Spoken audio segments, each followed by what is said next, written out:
All right, I'm here. Hello, everybody. Hey, Kava.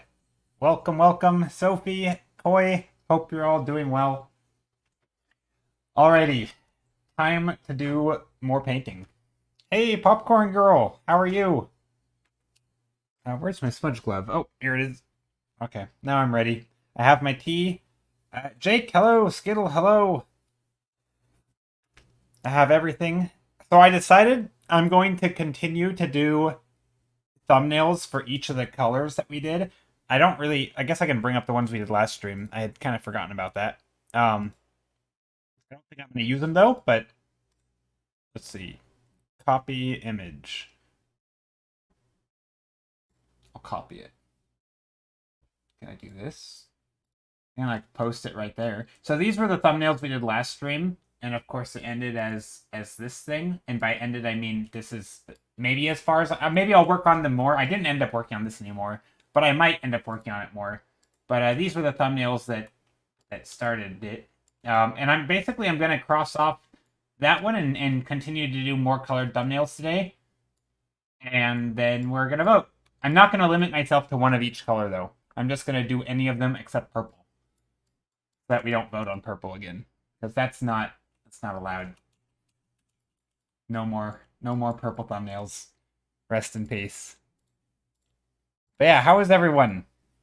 Hope it's going well. It is going well. You're good? Nice. You're just about to eat a very late lunch. That is a late lunch. Wait, it's 2, right? This is a no purple zone? Yeah, for now. Unfortunately. Because we just did it would be stupid if purple won the vote again, right? Like, maybe I can do how about this? If anybody asks for demonstrations or an example of something, or if I want to explain a thing that I do, maybe I'll do it in purple so that we aren't missing it out. I don't know. But yeah, a month of entirely purple. Oh god, no, I'm not doing that. I mean, I like purple. I don't. It's gonna sound now. If anybody just came in, they're gonna be like, "What? You don't like purple?" No, I like all the colors, but we did just do a very purpley thumbnail. So today is probably gonna be a different color, or by probably I mean it's going to be.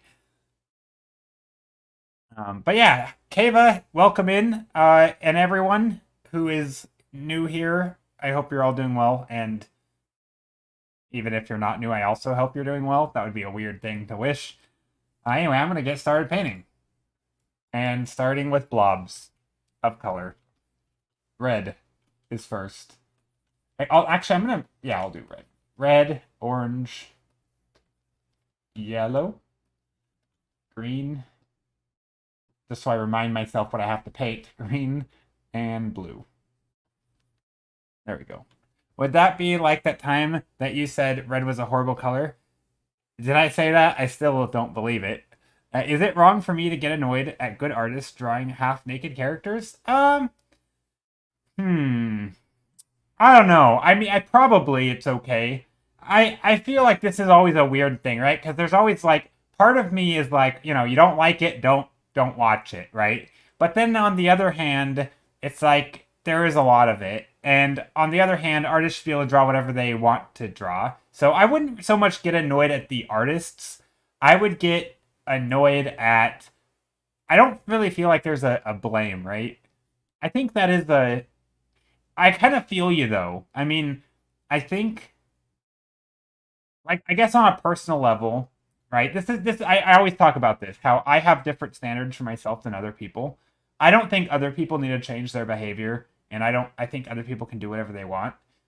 But I also kind of owe it to myself to try to do something that is maybe more difficult, maybe that's not, maybe it I think so. I don't think Rona's here, but I'm going to mention Rona because Rona mentions this fairly often, where she'll say things like, she should draw more guys because she likes seeing guy characters, and she wishes she saw more guy characters by other people. But a lot of people like to draw fantasy ladies, and there's nothing wrong with that. But then when she also goes to draw, she'll oftentimes do girl characters, right? So it's like, okay, so like there is a bit of like if everyone just draws what they like and it happens to be one way, like I guess it's kind of annoying to only see that thing, but I guess all you can really do is just be the change yourself. I mean, I think it's more of a maybe there's a societal issue here. I don't know,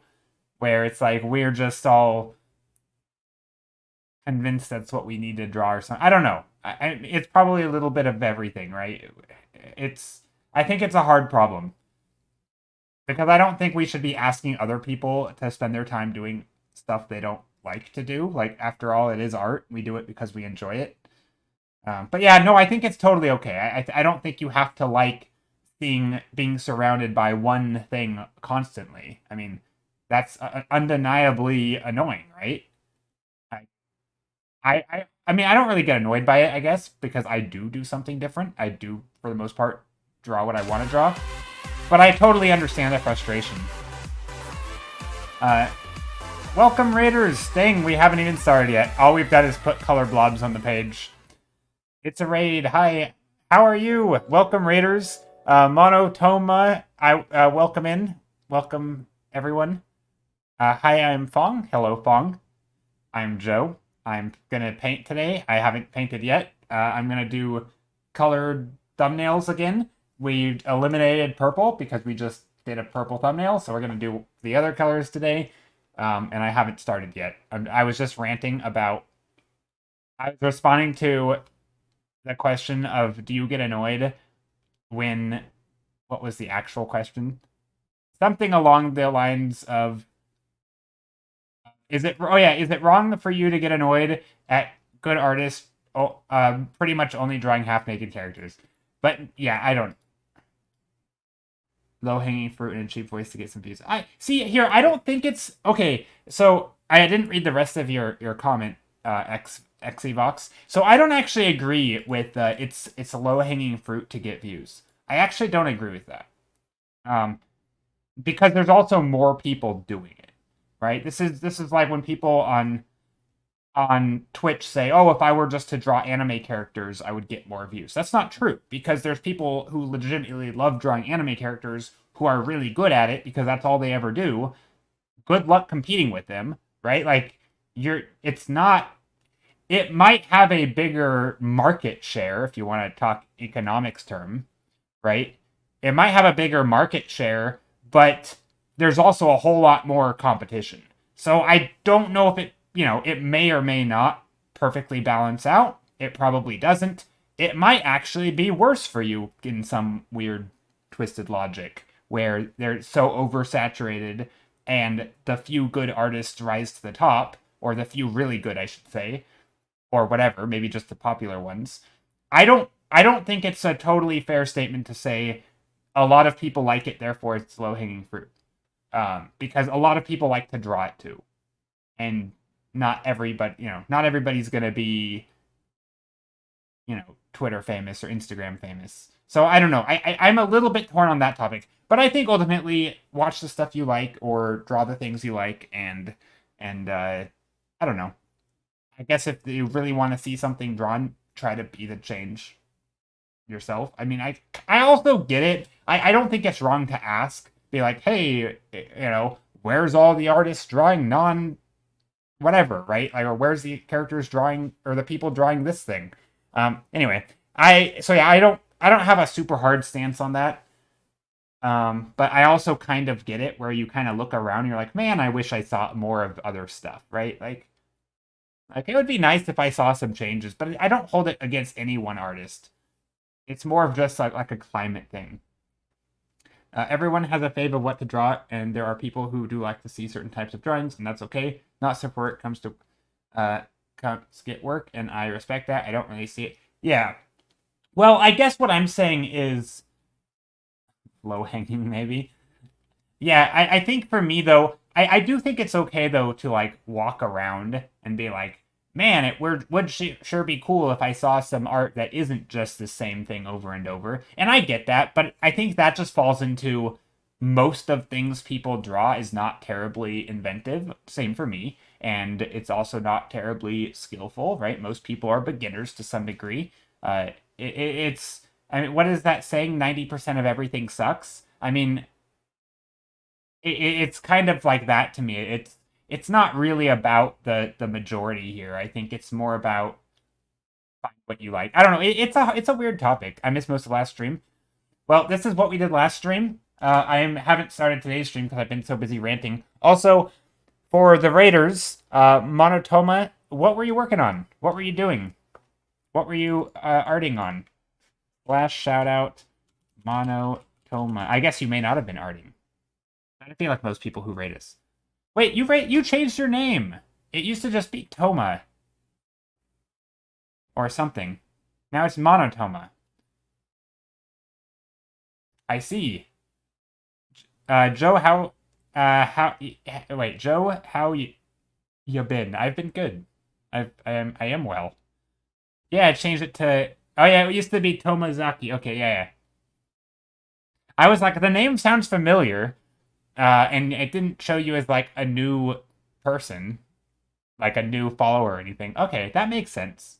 But yeah, how have you been? I kind of didn't, yeah, it didn't click right away. Hope you've been well. All right. I was drawing tarot cards. Ooh, nice. Very cool. You'll be heading out to work soon. All right, good. Have a good night or good day at work. Me doing good. Haven't been here due to time zones, but I'd be back to my DGen hours. I get it. That's fair. Time zones be like that. But yeah, as always, you know the drill. If you'd like to share, please do. And I'm gonna start painting. So I think what I'm gonna do is, obviously I can't just paint with pure green. I have to use other colors a little bit, or at least other values. I'm gonna do like a light green, I think, and then try to shift into like a darker green down for the rest of the painting. I haven't really, or like a blue. I haven't really decided what I'm gonna do for any of these. I haven't even thought about it. Go to bed, Tomet. Yeah, go to sleep if you're tired. Me doing good, but first share art. Yep, but first show art. It's required. Also, anybody who just came in, J Triumph, you included, totally have to share. Yeah. So I'm doing some monochrome artworks, rainbow colored ones. Well, all but purple, rip purple, because we just did a purple one, right? So we just did these. Purple was eliminated because that's the one you're seeing. Here, let's go to. So yeah, we just did a purple one. And so now we're going to do more colors.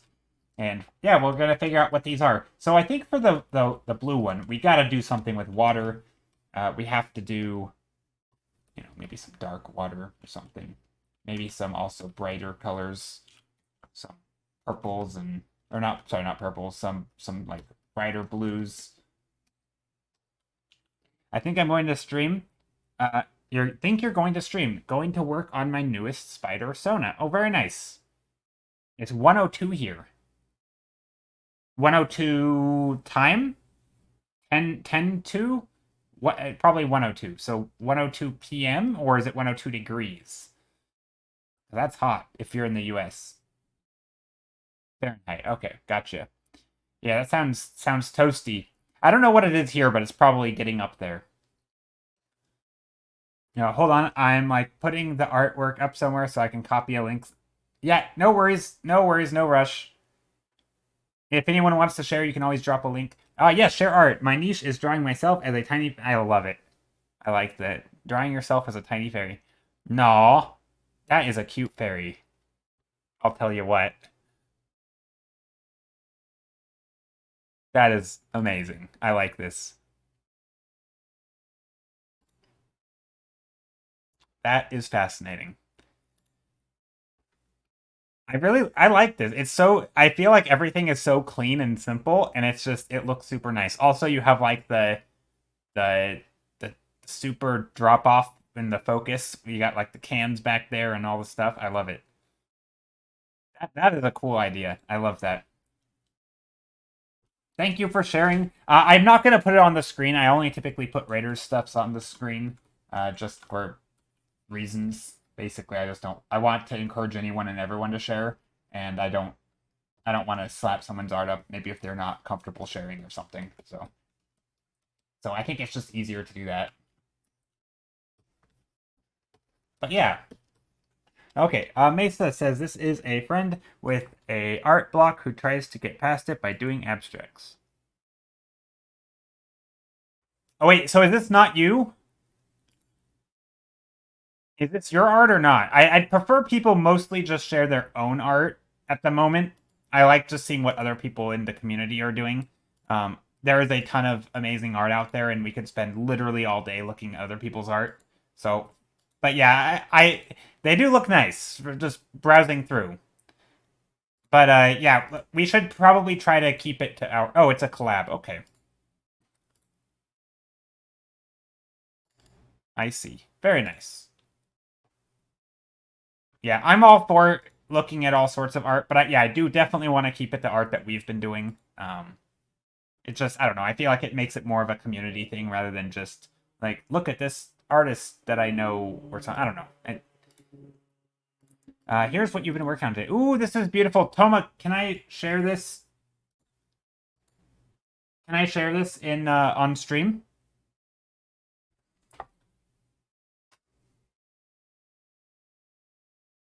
I'll wait for your. Of course. Okay, here we go. That is beautiful. I love it. It's a work in progress. I almost didn't see the work in progress. I don't know why, but my brain didn't catch on. Um, but yeah, I see the work in progress thing here. But yeah, Gerbera, strength. There's the cat and the girl and the very detailed. I love the border. This is gonna look so cool when it's finished. This is beautiful. This is beautiful. I always thought tarot cards seemed like a super cool idea. It seems like a really fun project where there's a lot of art. You know, there's a lot of like different pieces, so it's a big collection. It's not just a one-off thing. I feel like there's always been sort of a what do you call it? Not a void, but there's always been like a part of me that's been searching for like a big project where I have a series of works that all kind of relate to each other in some way, or you know, some similar style or world or something that kind of ties it all together. Mesa, let's take a look. What am I looking at? You're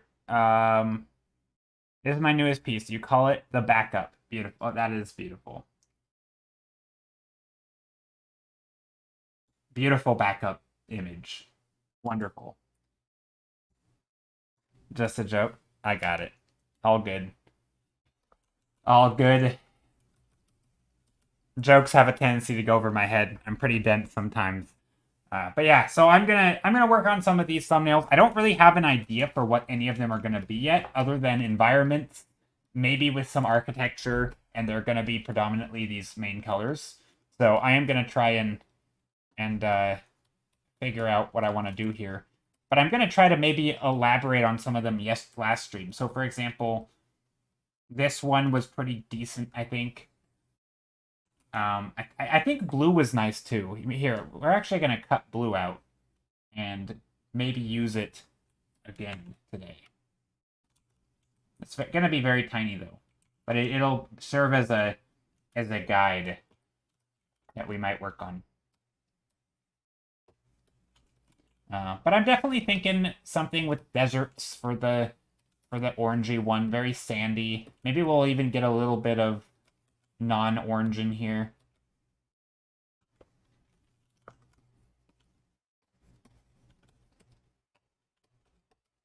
I just want to get some color palettes down. But I am gonna color dodge stuff though. So I'm kind of just trying to block in some values, maybe block in some different saturations, so that when I play around with color dodge and stuff, I can try some different stuff. Here's one that finished, the chariot. Ooh, let's take a look. I want to see what the finished ones look like. Oh, holy crap, these are so good. Okay, so this is what the finished ones are gonna look like. So this is the work in progress, and the finished ones are very finished. They're also I love it. Okay, something about. Wait, is this done? Okay, forgive my ignorance. Is this done traditionally or digitally? I assume digitally because of the work in progress writing, but it looks traditional. But what I love is look at the dark. Okay, so up at the top, you got the super dark background, like the where it's black, and then down below it's kind of grainy. Like there's it feels so yeah, it feels very traditional. Like due to like the non-perfect coverage of of the pure black, there's like little specks and stuff that make you feel like uh it's just so good. It is amazing. This is really amazing. Also, I like that it's actually the back of the chariot, so there's texture. Yeah, this is so good. This is beautiful. And I should just throw it out there. I know absolutely nothing about tarot cards other than I think they look cool. So that's the extent of my knowledge when it comes to that. But they yeah they look beautiful. I should say I listened to a podcast with a guy who was making one, and he didn't know much about them either when he started, and he was explaining um, just how much like symbolism some people put into them, and there's all these meanings, and I guess there's a whole like there's a quite a they're pretty in depth sometimes. I'm sure every artist does different amounts of in depth work, but they're pretty. It seems like a pretty cool project.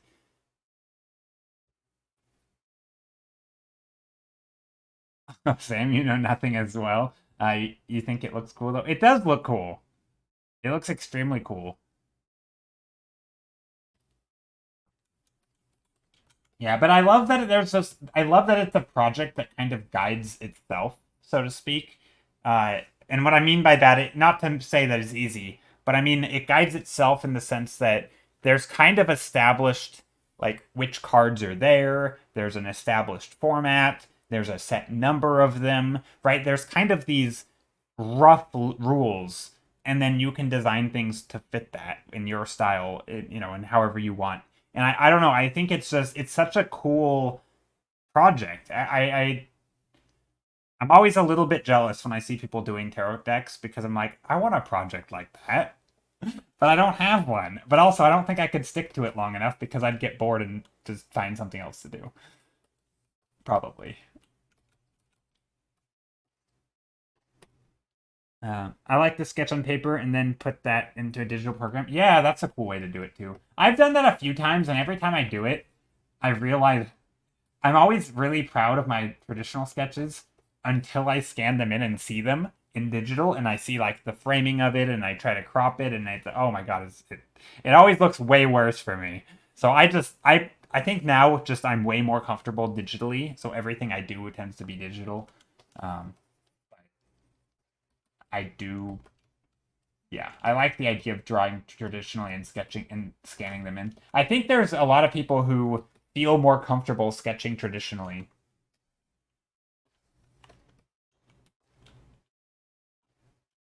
And in some ways, I was that, although now I just know that the outcome is so much worse for me when I do it traditionally that it kind of has ruined that comfort.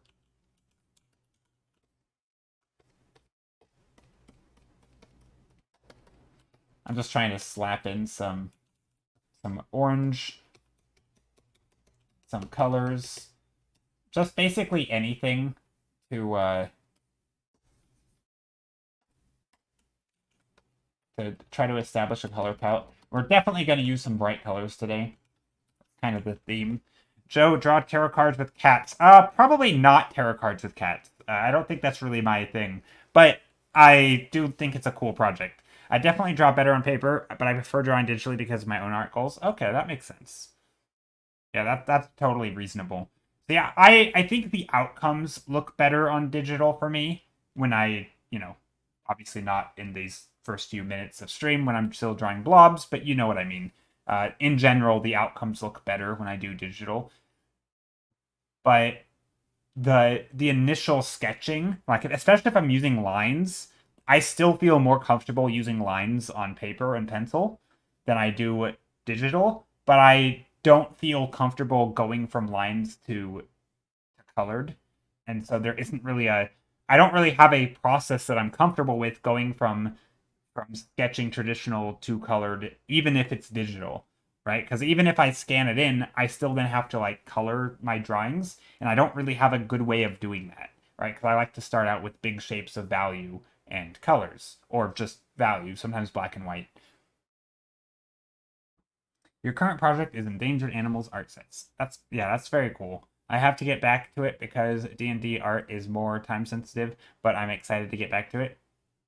Yeah, I think just having any project is cool. Yeah, I'm the type of traditional sketcher, but ever since I got an iPad, I've been learning to draw digitally and trying new styles. I love it.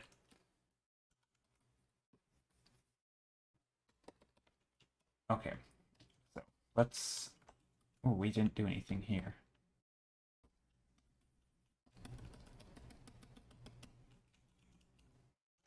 So I am. These are gonna look funky for a bit, and I'm okay with that. I should probably just pick one and make it into something that is somewhat okay. But I want to get some fun colors here for a moment, so that we know what the color palettes are. Maybe the red's going to be full of energy. It'll be on an angle. But yeah, I'd like to have at the end of, let's see, I gotta think, I gotta do some math here. Today's Monday, and then there's 3 days a week, so that means we'll have 4 by the end of the week, and then by the end of next week, on a second day, which will be, wait, what is today? Today's Monday, Saturday, so next Monday, Thursday. So next Thursday, in theory, I should have, by the end of Thursday, I should have a full 6 thumbnails or paintings, one of red, orange, green, yellow, blue, and purple. So hopefully I'll have a finished painting, or not finished, but you know, this level of finished, right? So sketchy finish. Hopefully by next Thursday I'll have one of each. And today's, I don't know what color today's is going to be, but it's going to be one of them that isn't purple. And so it's going to be fun. I'm gonna try to do like a collage thing. I don't know. I'm not sure what I'm gonna do.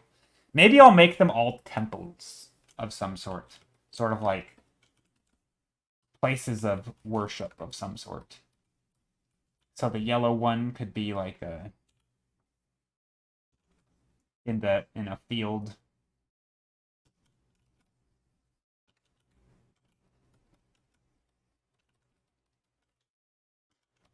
Yeah, have a good night, Toma. I have to raid and run now. It's not raiding and running. You hung out for a while. And you shared, and yeah, thank you.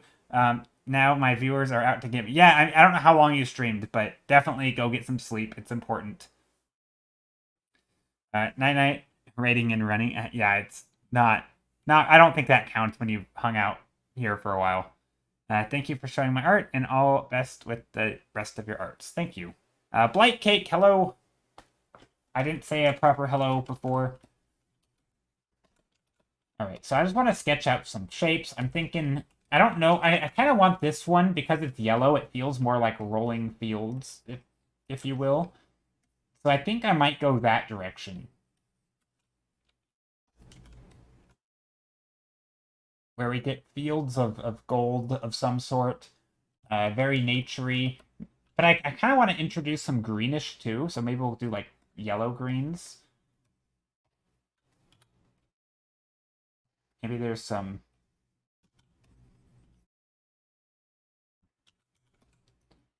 stuff like this. And maybe there's... Ooh, I know. Maybe there's a...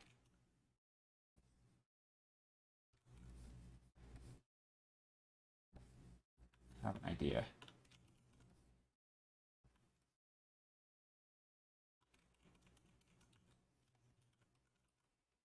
I have an idea, which I don't always have. No, I feel like I think I'm getting better at coming up with ideas a little bit. It's slowly, it's happening slowly, but I think I'm getting better at it. And this could be the field. I'm just going to make it dark in the foreground because I'm going to add the brightness over the top of it. I don't know if I like the blue back here. I think I want it all yellow. Hey, Tekram, how are you? Hello, hello. Okay, I'm gonna grab a brighter yellow now, and I'm just gonna go like this on top. This is gonna represent fields of grasses or something. Very simple. There. And then this will be another one down here. Here. I'm thinking something like this, but I'd like this to be maybe flower shaped. Or some sort of plant-like structure that has, I don't know, maybe like a sunflower center kind of thing. It's like a sunflower temple.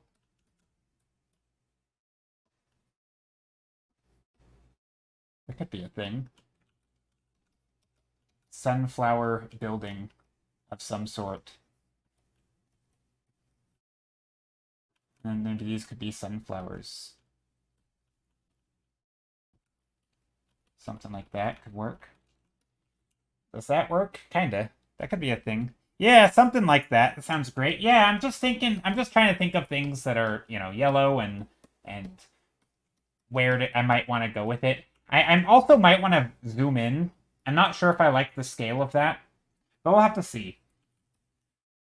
Green one totally is going to be in the forest. I feel like we have to make them somewhat cliche. So green is going to be foresty. Like we could do like a green desert or something, but I think for this, because we're we're kind of on theme of like, I don't know, because we're such strongly focused on like, kind of monochrome color palettes. I think I'm gonna try and stick to ideas that are maybe a bit more representative of the color. So green is going to be more naturey, blue can be more watery, stuff like that.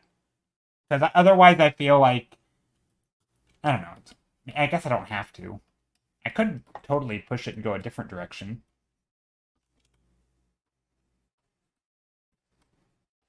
I mean, that could be a thing.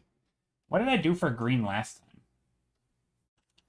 Green was just kind of boring. Okay, so we're going to make it less boring this time. Maybe there's a do what your heart wants. Well, that's the thing. I don't really know what my heart wants. A lot of thumbnailing like this on stream when I don't know what I'm going to paint is just exploring ideas and asking questions. So if it sounds like I'm doubting myself or like just ask like, "Oh, what do I do? I don't know. Oh, woe is me." No, it's not like that. It's much more of a I need to ask questions and I'm just talking out loud. It's sort of have you ever had like a conversation with either yourself or somebody else where the fact that you're talking out loud really, really pushes the ideas forward? Like far better. It's like you don't have to hold the thoughts in your head while you expand on them. You can just spit them out and then you can expand on them once they're out there. It's like it's kind of like that where I don't know where it's gonna go, but just saying it allows me to, instead of hold it in my brain, I can then respond to it as if I'm responding to someone else's idea. And then I can think it through my own side of things. And then it's so almost like having a conversation with yourself can be, I don't know, it's way easier for me to think when I do that. Like there will be times where someone will ask me for an example of something. Like there was a day where I was streaming and we were talking about story build or world like storytelling or coming up with an idea, and I just picked a random topic like I don't know, potatoes, and I was like, okay, well we're gonna design a potato house, and then just by saying that, I'm like, oh well, maybe our potato house has potato neighbor houses and they're in a potato village, and maybe not a village, yeah, it's a village but it's in the field, and maybe there's a there's a storm coming. Oh, but it's not actually a storm. It's the storm is actually the farmer's crop, the spray or whatever, something like something from the farmer, and like there you could write this whole stupid story. But I wouldn't have thought of that unless I said it, right? It was the fact that I was saying it and expanding on it, and it was very much this iterative process but out loud, and using myself as a sounding board.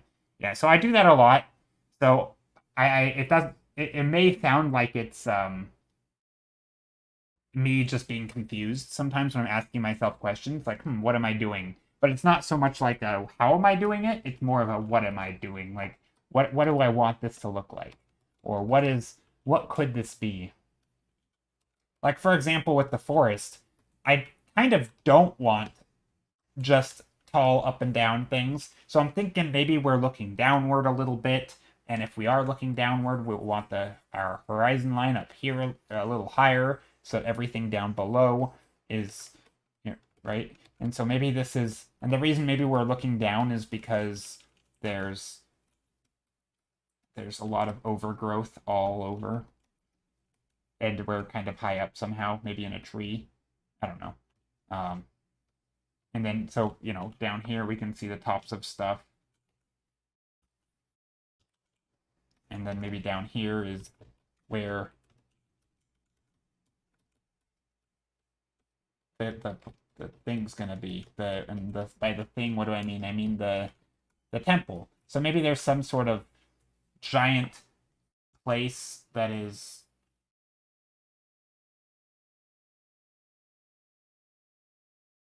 Maybe that's too giant. We'll see.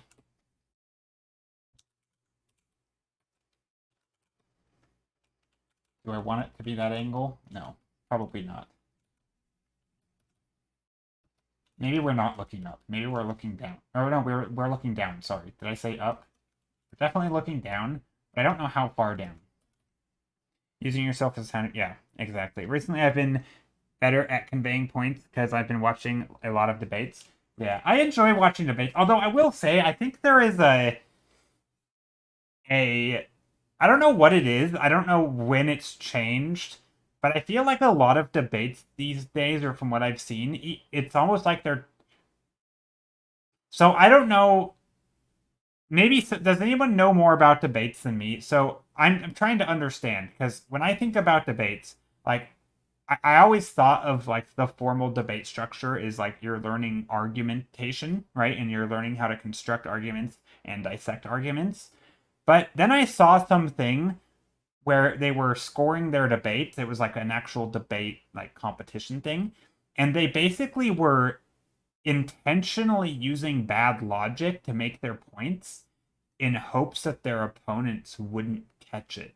And I felt like that was really disingenuous and it didn't feel like they were using like strategies, right? Like, they were using like actual strategies to make it so their opponents couldn't refute all their points because it was scored on points. So each thing they made, they would get like a point, and if their opponent refuted it, they would, it would like even the score, so to speak. And if they didn't, then they would get marked down. So they were just like throwing all this crap out there. I think there's a term for it, like gish galloping or something. I don't know what the right word is. But anyway, it was like, it felt like a silly competition. It felt like when I watched fencing in like the Olympics, where it was all about like just lunging in super fast and trying to hit the sensor, and it wasn't actually seeming like it changed the whole technique, right? It wasn't really about like protecting or anything. It was just purely trying to score the points, and a lot of the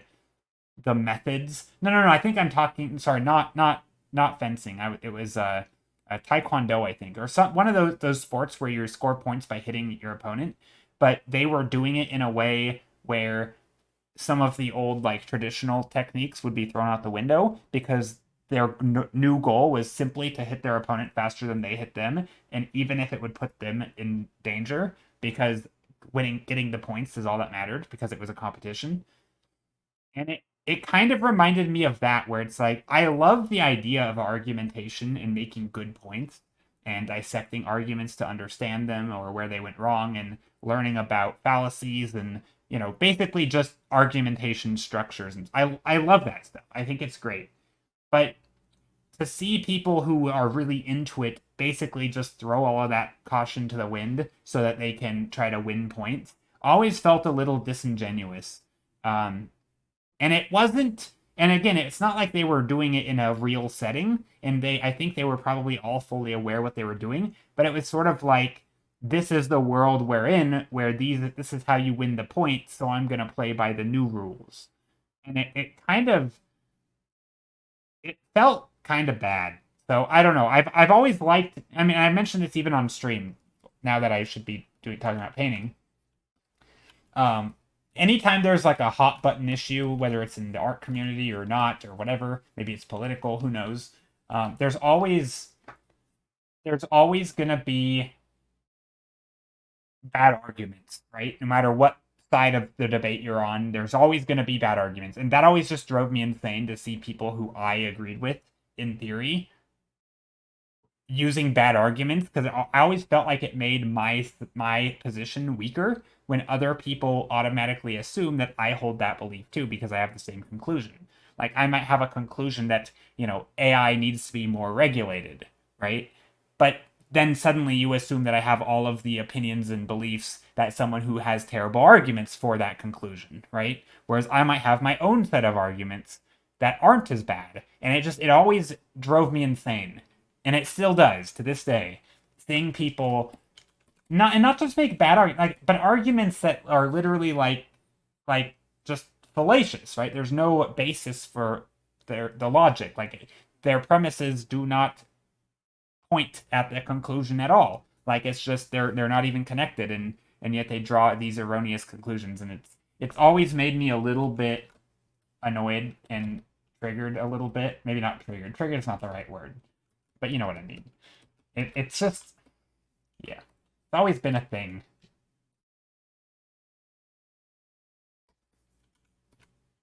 So yeah, I also like debate and those kinds of things, but not the ones where you're trying to score points. I like actual reasonable conversation.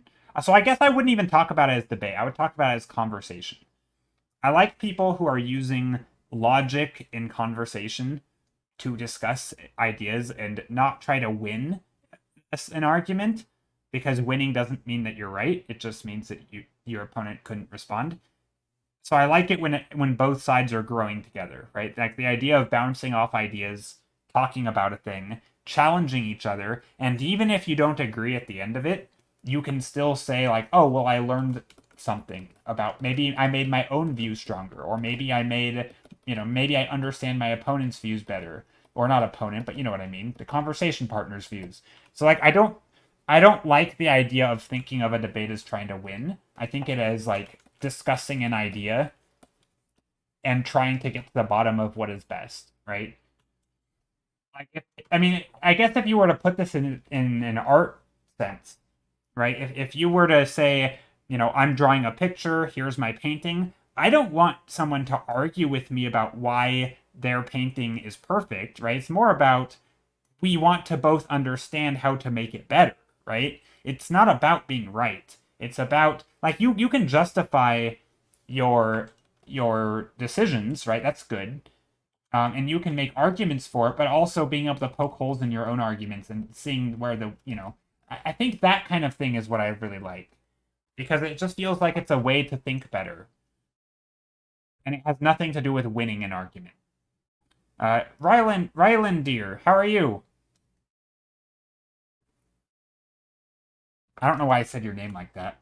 Pretty sure I've always said it different. Yeah, we're doing colored thumbnails again. I brought this one back, but yeah, we'll see. We'll see how they go. More colored thumbnails, and then hopefully we will pick one that is. Yeah, I appreciate this discussion. It's not what I came for, but it's nuanced and true.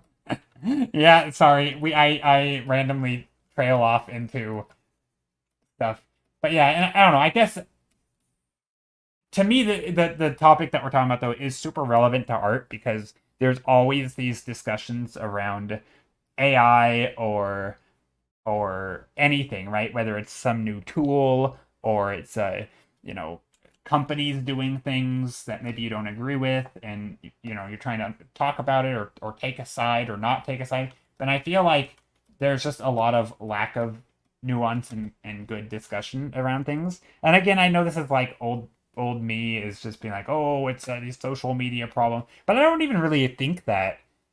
I think a lot of it's, gosh, if I say this, I think people are gonna hate me. I think what it is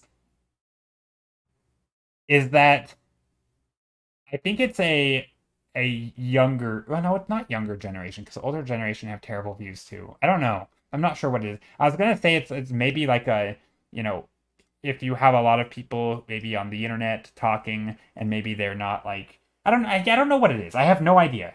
But there's definitely it does seem to be a thing where people just kind of don't they'd rather take their side than to actually talk about stuff. People like to have arguments where they listen to themselves, not the person they're arguing with. Yeah. I mean, honestly, I think just arguing is a bad term, honestly, because it should be seen as discussion. But I think kind of like was pointed out, was it, yeah, Techrum, right? Was that Techrum who said? I think. Kind of like Techrum said, though, with, what, like liking, thinking of it as a debate where people make arguments. I think people think of it as arguing, and it should just be trying to have a conversation. Like, if you're just there to voice your own opinion, like you said, just listening to them yourself, and you're just trying to sling your opinion onto the internet, like, I think there's a big difference between that and what your intention is versus someone who's responding to you who probably wants to combat that. So I feel like there's almost like there's different modes of why you're posting online, right? One person is just angry at the world, so they say something, and then another person is argumentative, and so they try to refute that. But the first person's going to have none of it because they weren't trying to strengthen their views; they were just venting. And then another person comes in, and it's like everyone has different agendas. Some just want to be heard. Some people just want to, say something with, whether it's being heard or not. Other people want to have an actual discussion and challenge views. Some people want to grow, some people don't. And it's just like this giant, like you just never know. You don't know who you're talking to until you're already struggling to communicate and you're like, "Oh my god, this is useless." Because they didn't show up. Like it's I think okay, I think I know what it is. I think I know what it is. I think it seems to be that people don't have an agreed use of the space, right? There is no space. It's not like you show up and you're in a debate class or you're in a philosophy class and like you're discussing a controversial topic, but everybody is able to kind of keep their head about it, right? It's not like you're doing that. Everybody has different intentions of the space, and because it's just the internet, and I kind of mentioned this last time, I don't think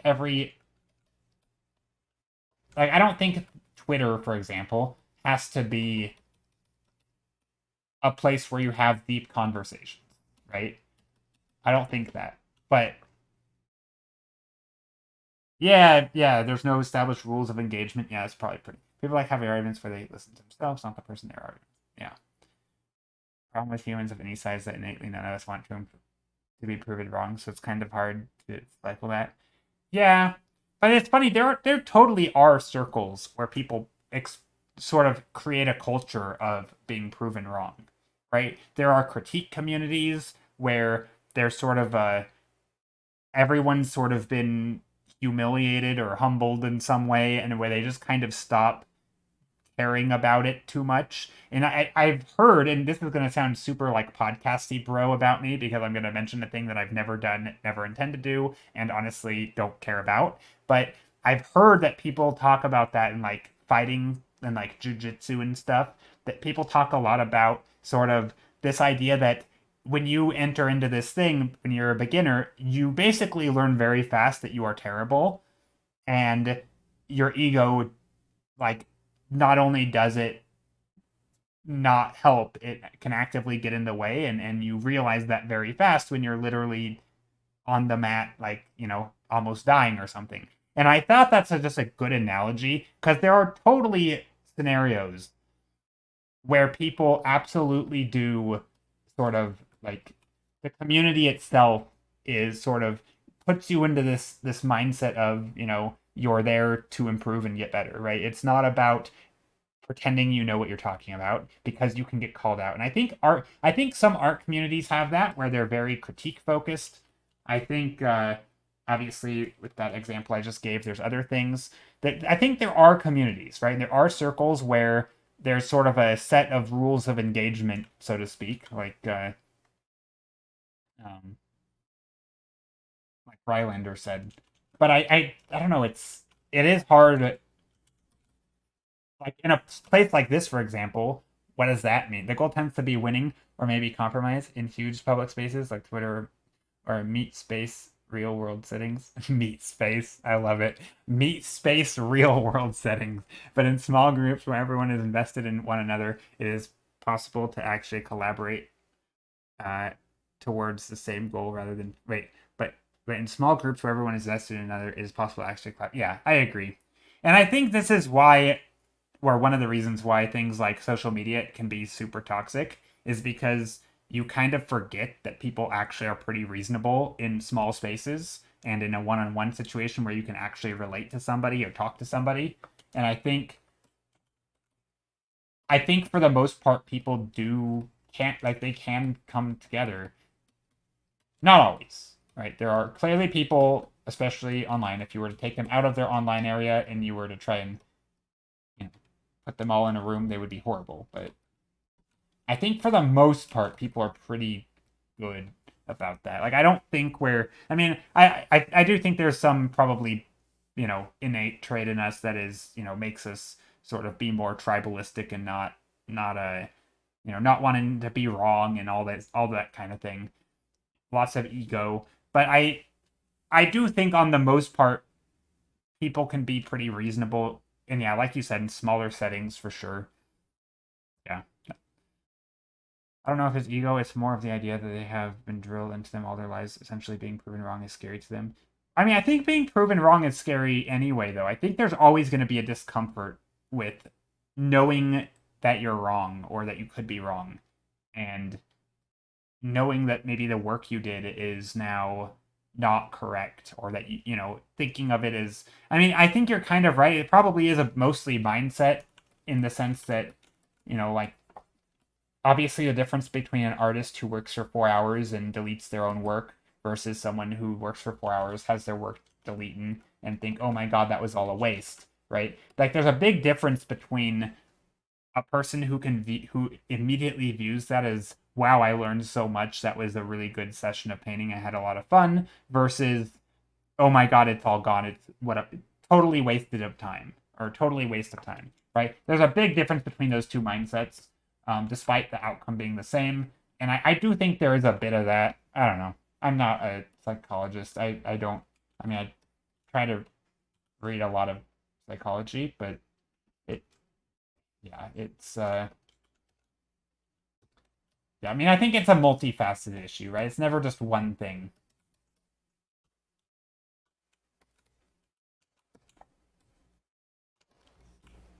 Ooh, okay, so here we are. Down here, we're going to be looking up at something. This is going to be these things curved down.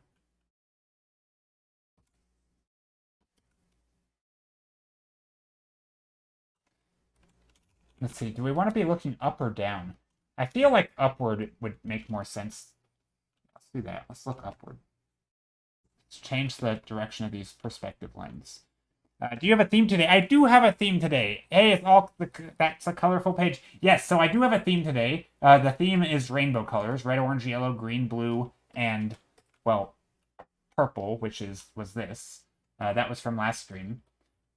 You know what? I'll just copy this while I'm at it.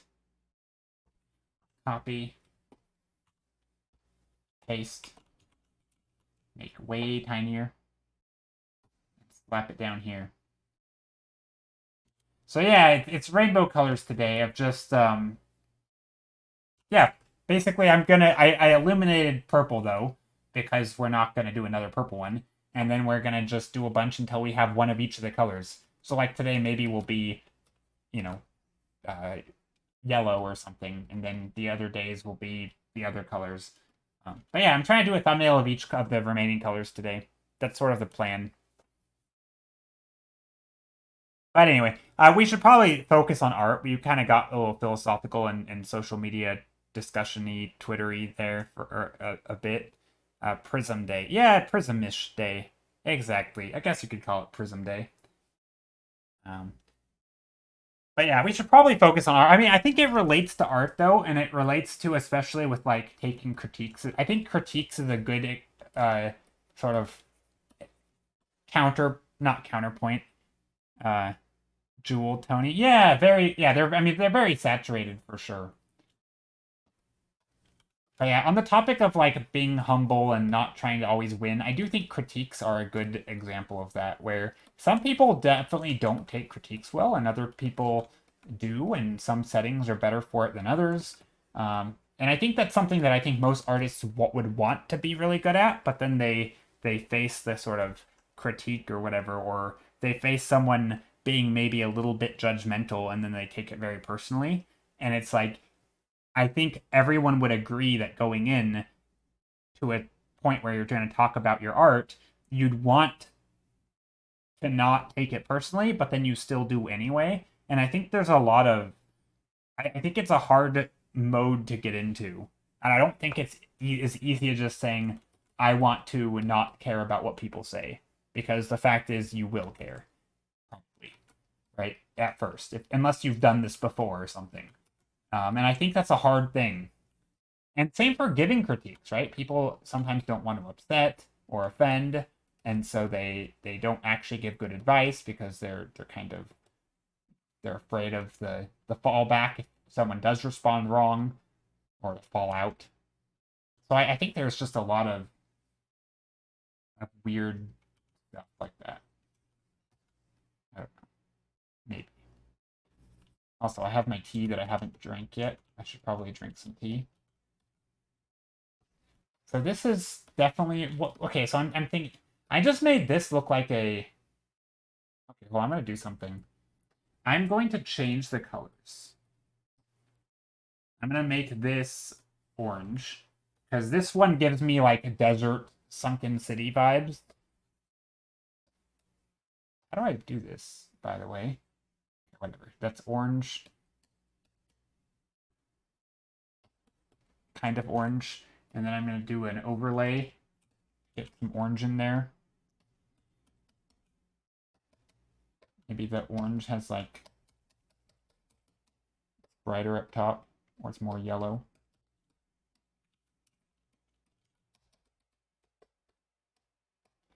Maybe there's some color dodge. How are you, Witchy Ronka? Glow dodge. Very, very bright. But I do think this is going to be better.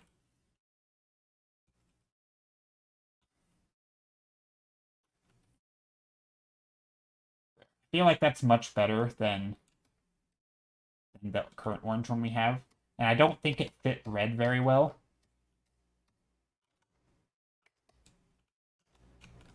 There, I think that's just much better. Now I'm going to make this one red by doing an overlay. Basically, I'm just trying to change the colors. That could be red. Okay, there. Now that's red. Now I can merge all my layers. Now I'm just going to move these two around. Oops, not like that. Like this. I'm going to move these two around.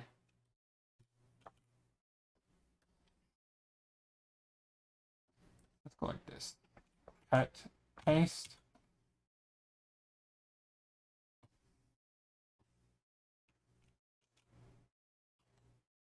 And then we'll go like this. Cut, paste. That one over here. This one over here. There we go. That was timed well to the music, was it? Now we have red, orange, yellow, green, blue, and purple still. Purple, obviously, we've already done. And then, yeah. That'll work. How are you, Witchy Ronka, and KG, and everyone else? Yeah, the theme today is rainbow, basically. I want to have, so there's going to be 5 streams between now and next Thursday. Not this coming Thursday, but the one after, right? So there's today's stream, there's Thursdays, then there's Mondays, Saturday, Monday, and Thursdays after that. So there's 5 streams, right? 3 streams a week, and we're on the first stream of the week. So yeah, that'll be, or maybe by next Monday. Either way, we're gonna have 6 colored thumbnails, all rainbowy colors, and I feel like that's pretty fitting for both this month and just. I don't think it's something we've really done before, is to having a bunch of monochrome thumbnails. So I think it's a fun idea. I like it anyway, so I call it fun.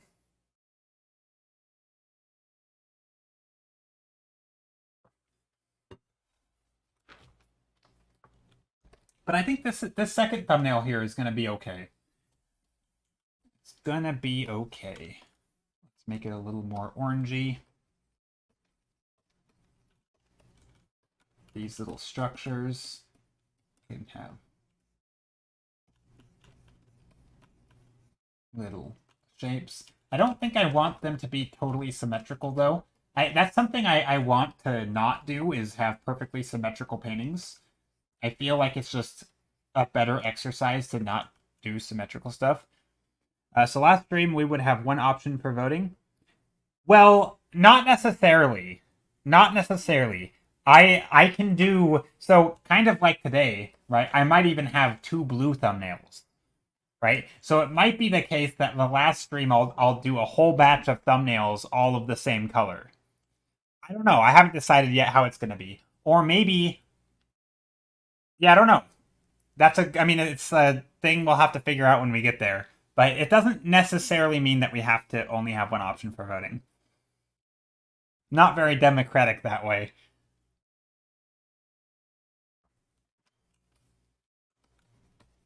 But yeah, that's a good thing to think about, at any rate. Yeah, I was thinking about that earlier as well. And yeah, I'm pretty sure I'll just like today, allow myself to do multiples of one. Because yeah, otherwise we're gonna be getting down into something. Or maybe what I could do is end up doing like some interior paintings in the last one, because they tend to take a little longer. So it's okay if we have fewer options. Something like that. Although I kind of do want to keep this as outdoor environments, and I kind of want to keep them on theme so that they look good as sort of a collection, if you will. I missed most of that due to puppy eating floor mat. Puppy eating floor mat? Oh no. I hope the puppy is okay.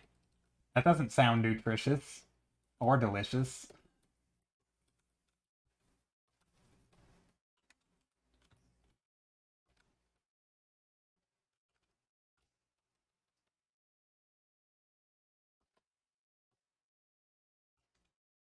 He's a jerk sometimes, being a troublemaker. Yeah, that's okay.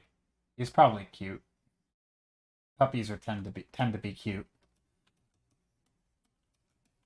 So they get a pass.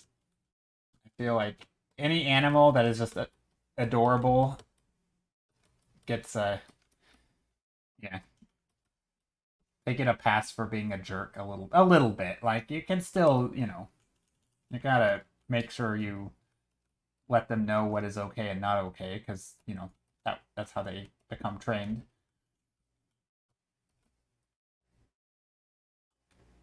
As long as you're not being like terrible to them, don't do that. I always hate it when people are mean to animals.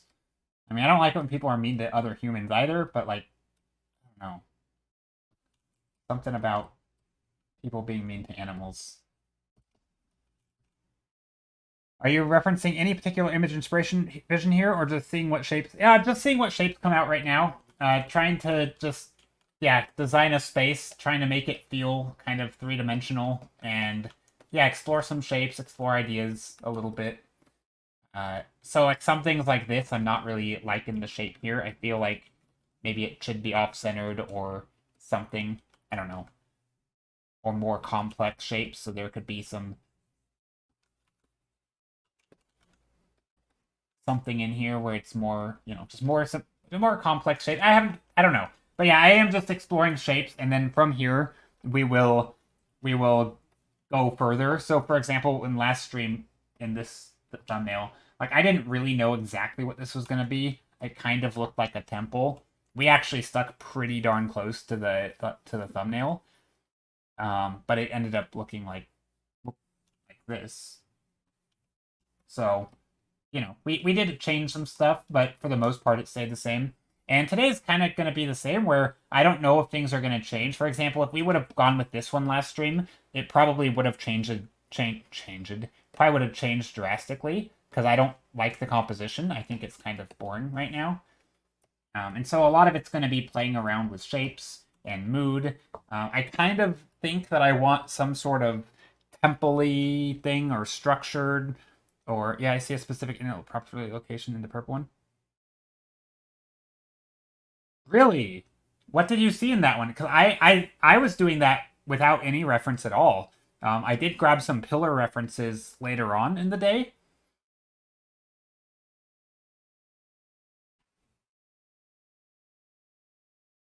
But it's very possible that there are things similar to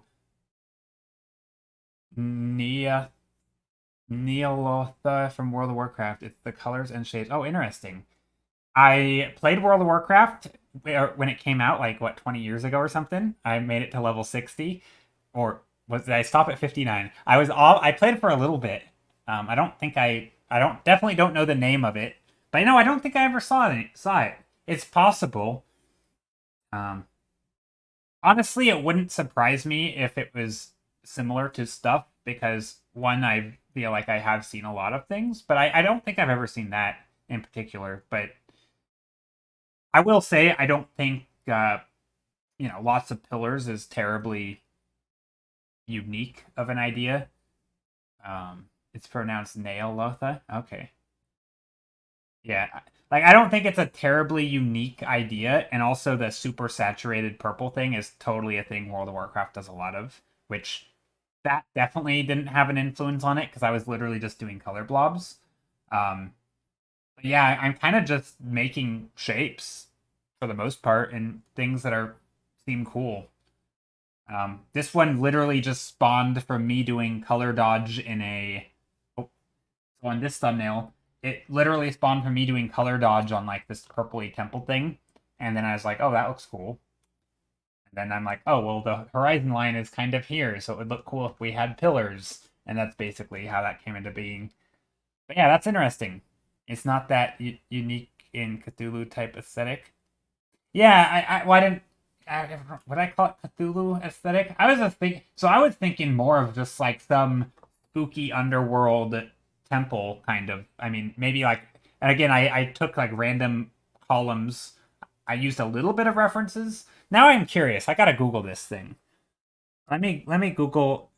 Someone said something about another painting of mine like that a while back. They said something from Star Wars, which also, funny enough, I don't know if I've ever seen it. They mentioned this thing looked like a Star Wars, a place in Star Wars, which I looked at the place afterwards also, and I'll admit I kind of see that what they're saying, but not really. Like totally different in setting and environment and colors, and even the shapes aren't the same, but like they have a similarity. But yeah, let me Google that. Hey, Rona, how are you? All right, let me Google this temple.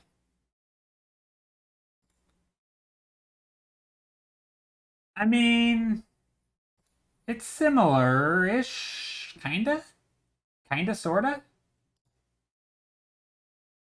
I don't know if I'd call that the same, but I understand how you could see that.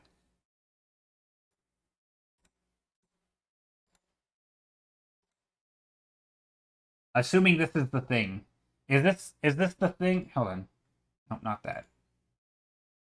Let me see if I can find a better image.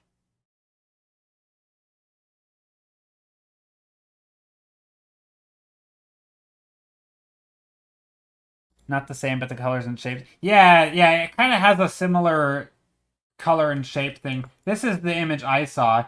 Totally similar color and shape. I don't know if this is the thing, which it totally is, right? That has, pyramid. Um, I'd like to think mine has more pillars, right? I have lots of stuff going up like this, more in it, but yeah. No, I can see the similarity for sure. Basically that city. Okay. Yeah.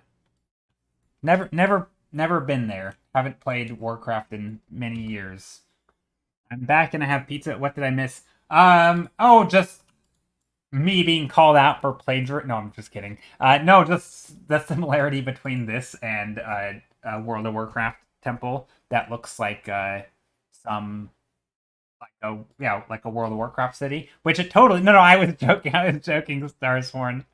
I was joking. No, but no, it does have similarities for sure. It does have similarities for sure. I mean, I'm if I had to bet money on it, I would say there's probably a sunflower temple out there too. But that's pretty though. Yeah, no, I liked it. Yeah, I think there's a lot of things, especially, and I always talk about these more as idea sketches, and I think the ideas of in and of themselves typically aren't terribly unique. It's like I obviously try to come up with unique ideas, but I'm not doing like an extensive design, iteration process on these. I'm more or less stopping at getting the idea. So I'll get the idea, and like if I were to do, let's say a full finished illustration for a commission, I would do thumbnails on this idea. So maybe I can explore different ways of showing it, or I can, explore different designs. Like I would expand on this, but these were like I had literally just taken a purple thumbnail, and this was the only purple thumbnail I did, and it was my first one. So this is literally a one-off thing. And so I'll admit, I think typically when you do your first things, they aren't going to be terribly innovative. And I think that happens quite a bit. Actually, we just watched that composition video yesterday in Discord. And there was a lady who was talking about, they were talking about, do you think of composition when you just sit down to draw for fun or something? And she was talking about like not, or let's see, she gave an example of her and some friends or some colleagues all doing the same prompts. They were doing a bunch of thumbnails for the same prompt. And she was saying that basically all of their first one or two thumbnails pretty much looked the same. Like they weren't terribly unique. And it kind of, I feel like it's sort of that kind of thing. Like maybe that's something about me not being unique, or maybe it's something about also me and World of Warcraft not being unique. I don't know. But like I don't think that idea, plus I probably have had, I'm sure I've seen stuff like that before. Although I don't think I've ever seen that specific place in World of Warcraft. But I do think that kind of thinking is pretty common where people there's if you want to show this, oh no, am I disconnecting? Reconnecting to chat. Apparently I'm not in chat. Oh, now I am.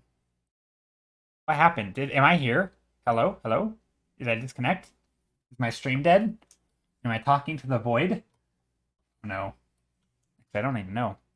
Oh, I reconnected too. Hey. Oh, maybe Twitch is struggling. Else that happened and had to reload. We can hear you. Okay. Interesting. A mild panic sets in. Interesting. Rona, how are you doing, by the way? How are you?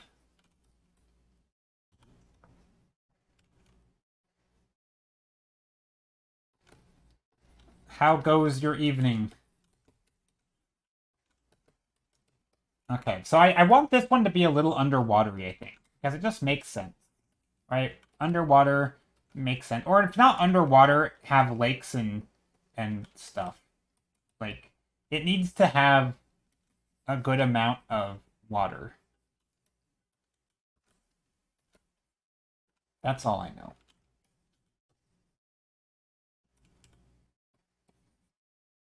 It could be underwater, which I kind of like the idea. I'm a flat flounder lying in bed because I've just been to the gym. A flat flounder. That rhyming. Flat flounder. It's amazing, amazing alliteration right there. I guess not rhyming, it's alliteration. Flat flounder. Lying in bed. Well, that sounds nice. I mean, it's pretty late, so seems like a reasonable thing to do. Sounds nice. Hope you have a nice evening. Okay, does this look like underwatery? Kinda. But it doesn't look very temple-y. You need to move soon, your battery is running out? Okay. Okay, let's think. Think. Well, if this is underwater, the obvious thing is like seashell shapes, right? Or coral shapes.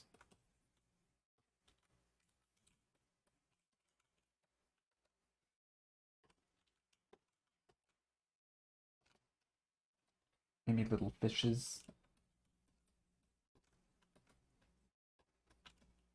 Maybe there's other shapes back here. I want these kind of large because I think it would just look nice. I think all of these being large would look nice. Whatever this is. Some shape in the foreground. I do want to do the thing where I want to make sure that I do have some foreground to background interaction. I don't just want, foreground, midground, background where there's just big breaks. I do actually want lines that lead into there. So, for example, things like this, where we have actual. Oh, that doesn't look good, but you know what I mean. It's not even in perspective. Shape of Water. I'm enjoying one of 2 weeks off before summer school. Teacher perks. Oh, nice. One of 2 weeks off before. Oh, that's good. 2 weeks. That is nice. Wait, so when you go back, do you do you have to do a ton of preparations right before you go back, or do you get those out of the way early on so you can actually enjoy the time up until, like, how does that work? I assume doing teachery stuff, there's a lot of preparations that you have to make, like, or can you do those in, like, I guess it probably depends on how long you've been teaching, right? If you already know kind of what you're gonna do, it's probably less stressful. I don't really know how that works, but I feel like that it would take me at least 2 weeks to like get sort of ready to go back. Seems stressful a little bit. Ooh, it could also be sky. Blue would be a good one for sky. Now I'm thinking, because I made this little hole down here. I have to reduce our. I have a reduced hour week just prior to summer school to set up and design, but also did some before the end of the school year. Ah, nice. That's good. So yeah, this could totally be a sky thing.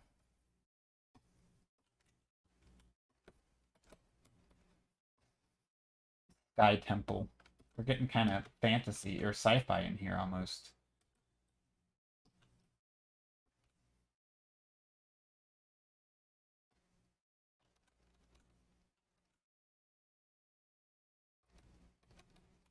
Something like that.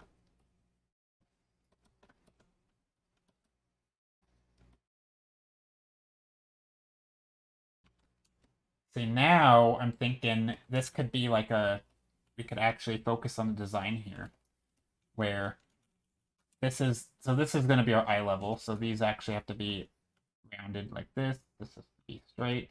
And then up here we can start to see the underside. How do I want to do this? Could also do. I'm definitely thinking of color dodge here. I want some little punch of brightness in here. What could this be? I'm kind of seeing like it. Part of me feels like it's floating in the sky, which I kind of like the idea, but it also has like a bit of an underwater feel to it. Maybe there's like a creature or something that I can base it off of. That could be a fun reference. I'll have to think about this because I'm starting to like the shapes of that one. I liked it too. Liked it in the past.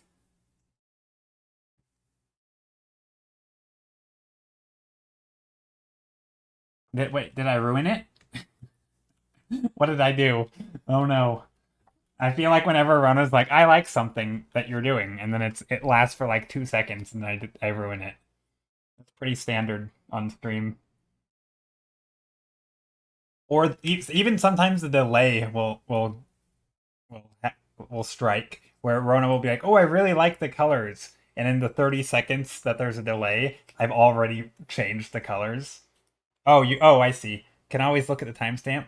Uh, I was talking to Observer. Okay, I didn't see. Shape of water, most important shape.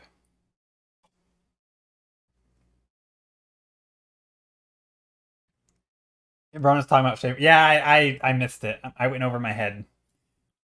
I'm really bad at reading chat. Also, I don't have timestamps in Streamlabs. I should probably bring those back. Let me let me click the button and find them. So maybe I can keep myself a little bit more. Where is it? Review unban request. Oh, I have an unban request, huh? I don't remember. I don't even remember banning someone. Oh, I think I do remember. That was the one that's been in limbo forever. I left that person because yeah.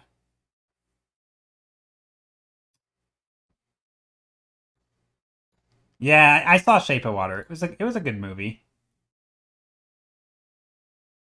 Okay, I can't find it.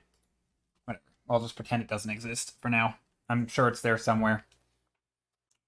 Probably not super important right now. Also, I'm gonna save. Don't forget to save your work if you're painting along or doing anything like that.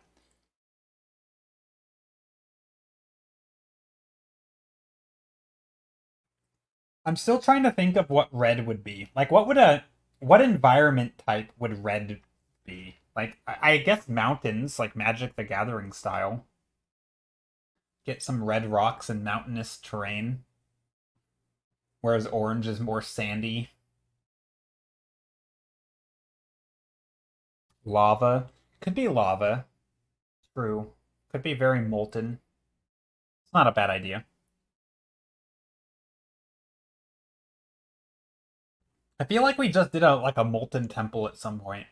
We could totally do that though. Mars, magma, red autumn. True, true. There's a lot of stuff that could be red. And I should point out, I am perfectly capable of painting pretty much anything in any color. Like the color is not actually that relevant. I am trying to make the things relevant to the color though, because I feel like it just feels more thematic. Like I think there's this idea that like, oh, I'm gonna paint something green. What is green? And I have to paint stuff that's green. Like, no, you could paint an underwater scene that's green. You could paint a desert scene that's green. Like it doesn't, green. The color itself, ultimately, you can just turn your canvas to black and white, and your images should still more or less work, even with, you know, in grayscale. Like the color really doesn't matter. But for the sake of this color palette challenge thing, it does do one teal and one and a coral pink. I dare you to do a teal one. So, Rona, I'm trying to stick to rainbow colors today because we did these last stream, right? We did red, orange, yellow, green, blue, purple. We did purple last stream, and so today we're gonna do the other colors or one of the others, and I'm gonna kind of eliminate them. So by this time next week, I will have all 6 paintings done of different color palettes, and that's the plan. So probably no coral, although I could probably squeeze some in like the teal in this painting, or if I do like a bluish painting, I could probably get some desaturated colors. Like they're so limited though. Yeah, that's kind of the point. That's that's the challenge. Limited color palettes. Like that's what we're doing. They're definitely limited. But I am allowing myself to deviate, right? For example, here I obviously don't just have purple, right? I have yellows and reds and purples and blues. Um, and I'm kind of allowing myself a little bit of hue shift in here. So obviously in this, right, I'm getting quite teal. I might even get some green in here, but predominantly it's going to be blue. And so I could do a blue one with some coral in there, some coral colors and some teal. I could definitely fit that in the blue one. In fact, let's try it. Let's here, let me try something. I have an idea. That's not a bad idea. So, oops, not that. So I'm going to merge these, copy, paste. So, there's going to be a lot of blue thumbnails today. So what I could do is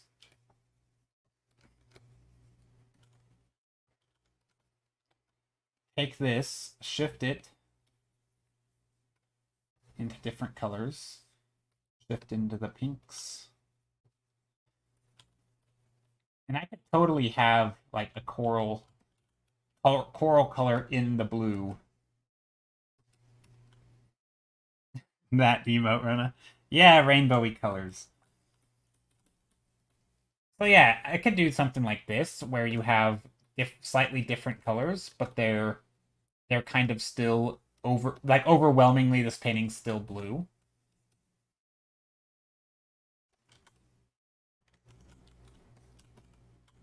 So obviously I haven't designed the shapes or anything, but you could see how this could be a corally shape. Maybe there's... Oh, I know. Let's try this.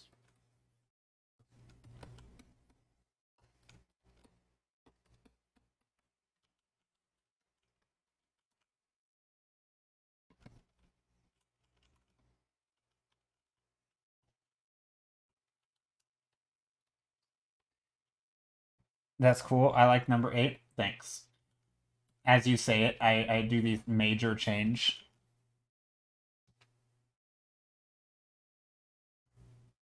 Major changes immediately when you're like, I like number 8. I don't know why, but I feel like it's only with you, Rona. Whenever you say that you like one of them, I'm always afraid immediately that I'm going to destroy it. It's like, well, that lasted for a while.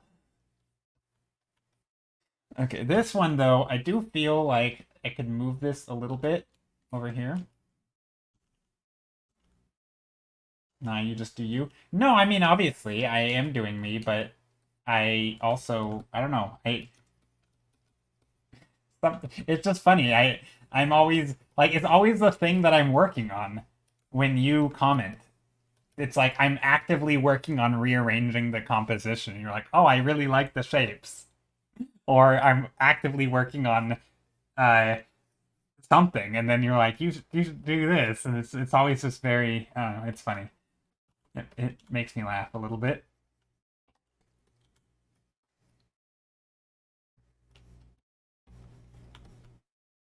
So I'm trying to make I guess temple is the word I'm using. It just really any sort of fancy looking structure, um, where maybe these things are.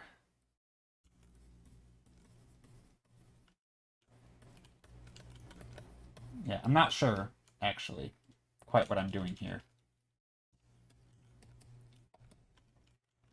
But I do think these should come. Maybe we can have some big foreground stuff in here. Hmm. Let's think.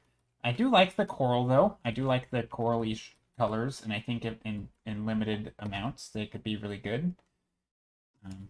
I feel like I want to bring in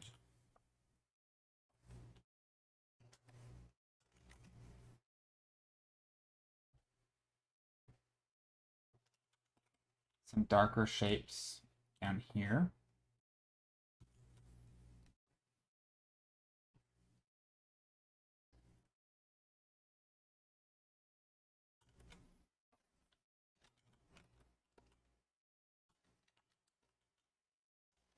And then maybe some darker shapes down here.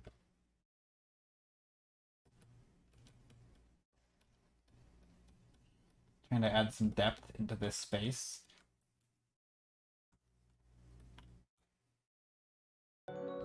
Something like that. Basically, I'm trying to now shift the focal point into here rather than over here. I think this spot is...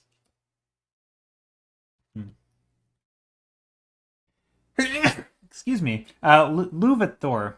Thank you for the follow, Luvathor. How are you doing today? Right when you followed, I was trying to hold back a sneeze, and I couldn't, so I had to let it go.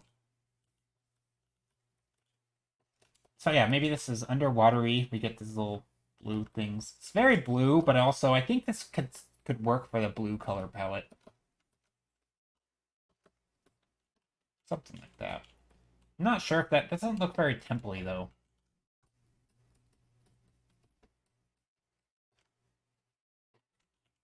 Maybe it's because there's no, like, strong architectural shapes.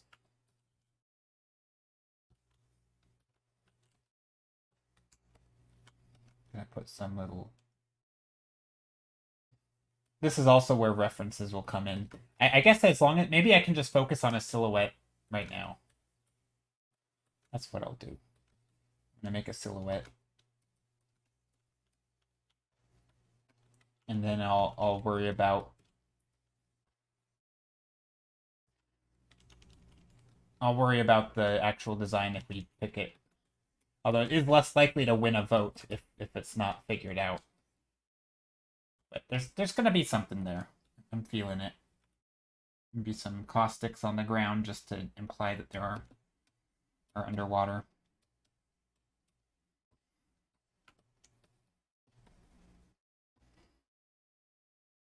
And then down here we can have little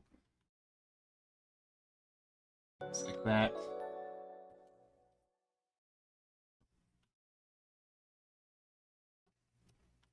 Something like this could be cool, where we have these little plants back here, and just kind of just a lot of depth. Just trying to show different structures and things that are growing down here. Maybe some pinks.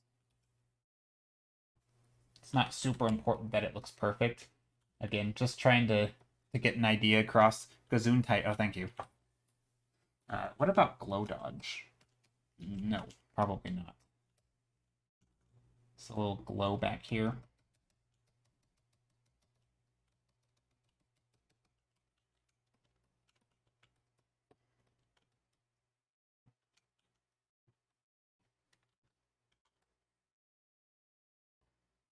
I mean, it's kind of cool. Doesn't look very temple-y. I'm not sure. Maybe I gotta put this one on hold for a moment. I'll have to come back to it. This one's gonna need a redesign if we end up going for it, which we might, because it is kind of cool. But we'll have to do a redesign a little bit, because right now there isn't really a design to it. Whereas, like, this one, I think, is actually much stronger as an image. That was from last time, and I kind of brought it back. And I realize these are extremely saturated, which is, again, kind of the point.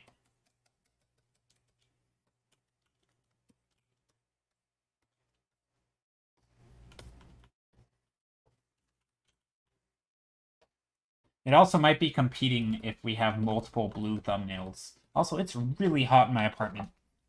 I don't know what degrees it is, but let's see.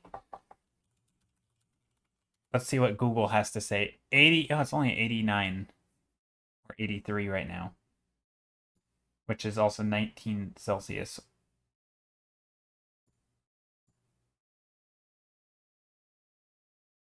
No, it's not 19. It's 32 Celsius. What am I talking about? Okay, so 32 Celsius. It's just really hot. Not indoors. It's not that hot indoors. It's outdoors.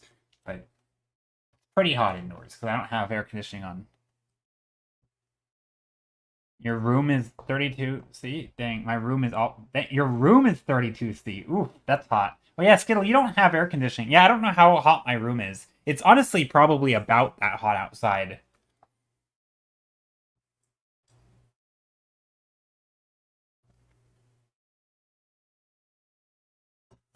It's funny, I used to always feel like that temperature was crazy hot, and like I would go outside and feel like I was dying.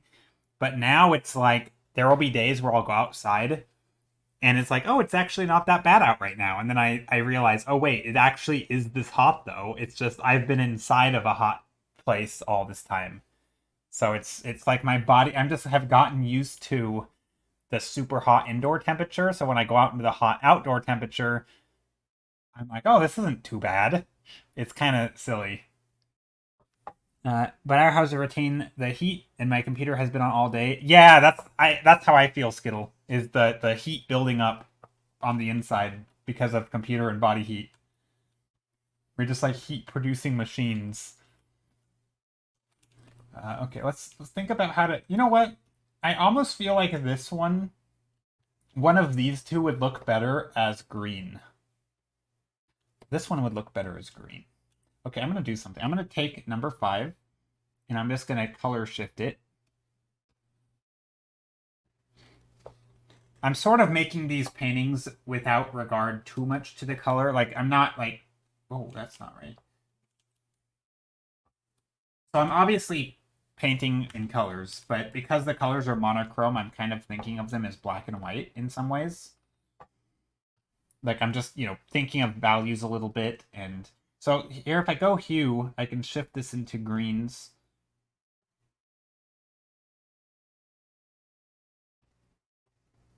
Green and yellow, maybe.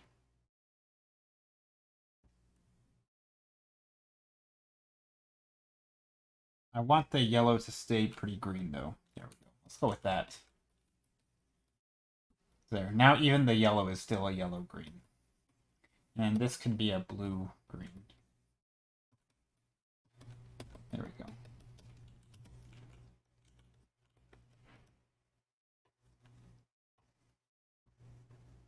This will be a giant tree.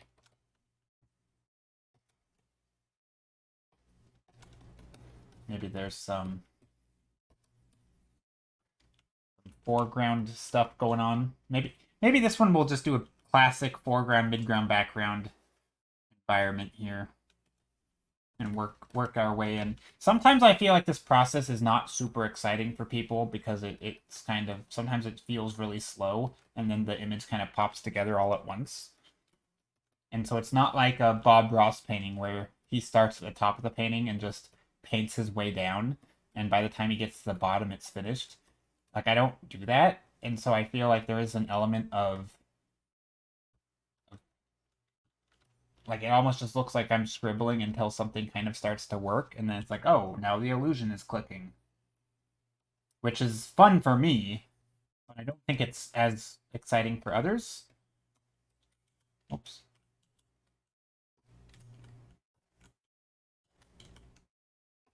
Redeem vertical flip for 1 million layers of depth. Vertical, I flipped, oh, vertical flip, I see. Yeah, I don't flip vertically very often. This might be less swiftly productive, but the exploration crafting side may be more creative. Depends on what you want. Yeah, I mean, I think it does. I mean, personally, I like working this way, and it's still a way to explore ideas and create things more or less out of nothing, right? I mean, I like the idea of starting just with shapes and being like, oh, this looks like a tree. Oh, let's make it a tree. Oh, this looks like a lily pad. Right? Like these little shapes down here, they could have been water, little ponds of water or something, but then I made them green, and then they're like kind of look like lily pads, and now I might try to make them into that.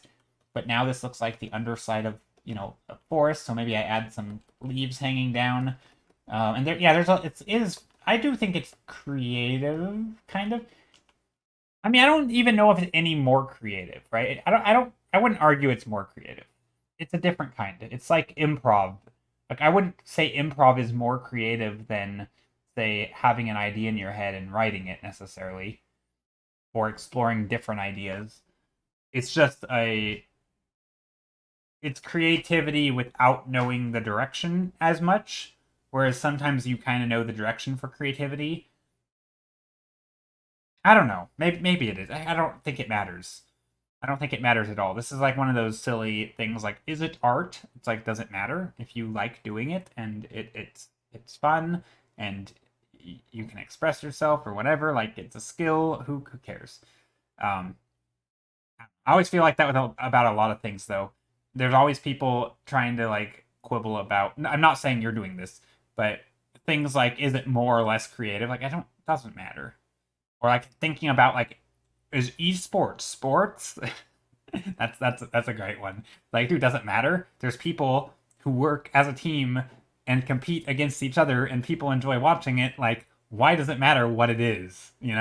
It's like, that's what it is. It's a thing people enjoy doing and are good at and dedicate lots and lots of time and effort to get good at. It's like, I don't know. That doesn't matter if it's a sport. No, it's certainly not athletic, right? It's not like you're, it is what it is, right? There's everything has its own qualities. Definitely. No, I know you aren't. I know you aren't making an assertion on the value of either being higher or not. I'm just thinking about the differences. I think maybe what I mean is that this spends more time in finding, building it, creative stage rather than spending time in rendering stage. Yeah. I agree. I mean, it is very. This I do think of much more as like exploration, if you will. It is kind of like going on an adventure or journey, and you don't really know where it's going to end up. It is a bit like improv, um, which I think is a lot of fun. Maybe there's things hanging down. So I do want to make these. I want there to be structures in here. Maybe I'll do like.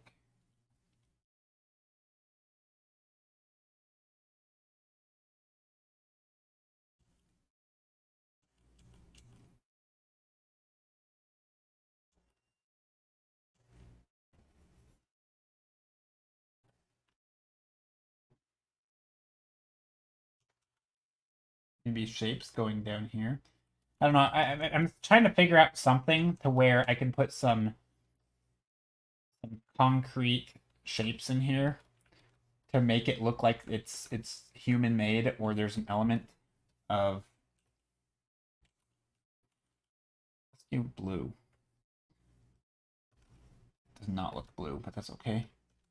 But yeah, I like an element of human design in here. Sort of is like pyramids or not pyramid. These aren't going to be pyramid, but they're going to be more something.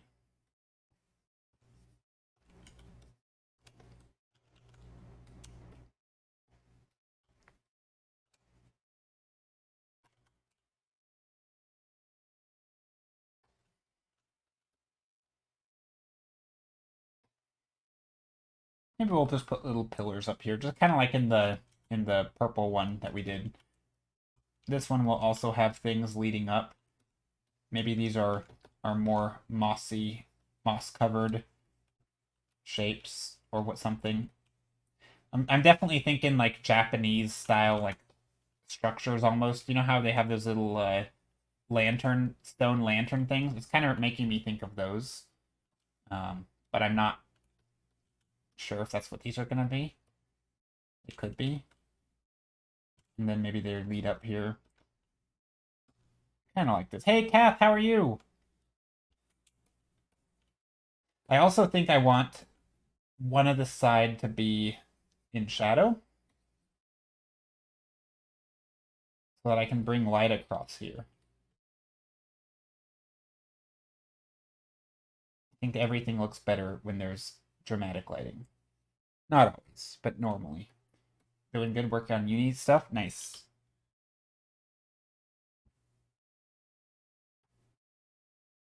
Nice. I am doing some rainbow colored thumbnails today and trying to make them not be bad. Trying my best anyway. Okay, that's kind of cool. I do like that one. That one's neat. Noise. Yeah, we did purple last stream, and now we have the other colors, red, orange, yellow. Still, red is like getting screwed because like I don't know what to do for red.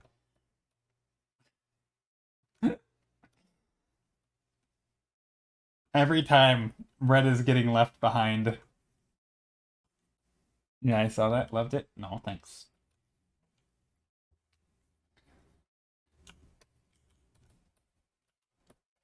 Okay. So yeah, there's some little shapes. I think this one is definitely more overgrown ruin style painting. We have trees. We have just stuff in the foreground.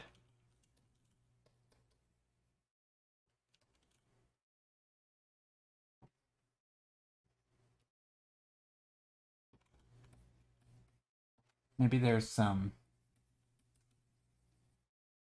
here. Maybe they'll make some concentric circles. Pretty human made.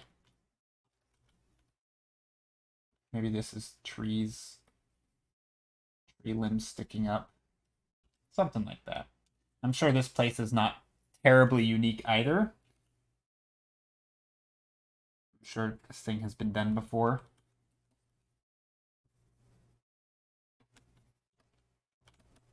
Some sort of tree here with the light shining down.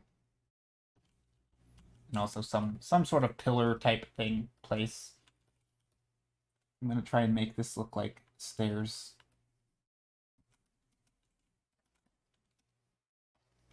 But definitely a temple or shrine looking structure. Which I like. Now do I want to add some color to it, like another color? It's very bright though. We could do like little blue fires, kind of like we did in the purple one. Maybe they're all being tied together through these little blue shapes. Oh, happy lurking! I'll be lurking, but I should be done soonish. Nice.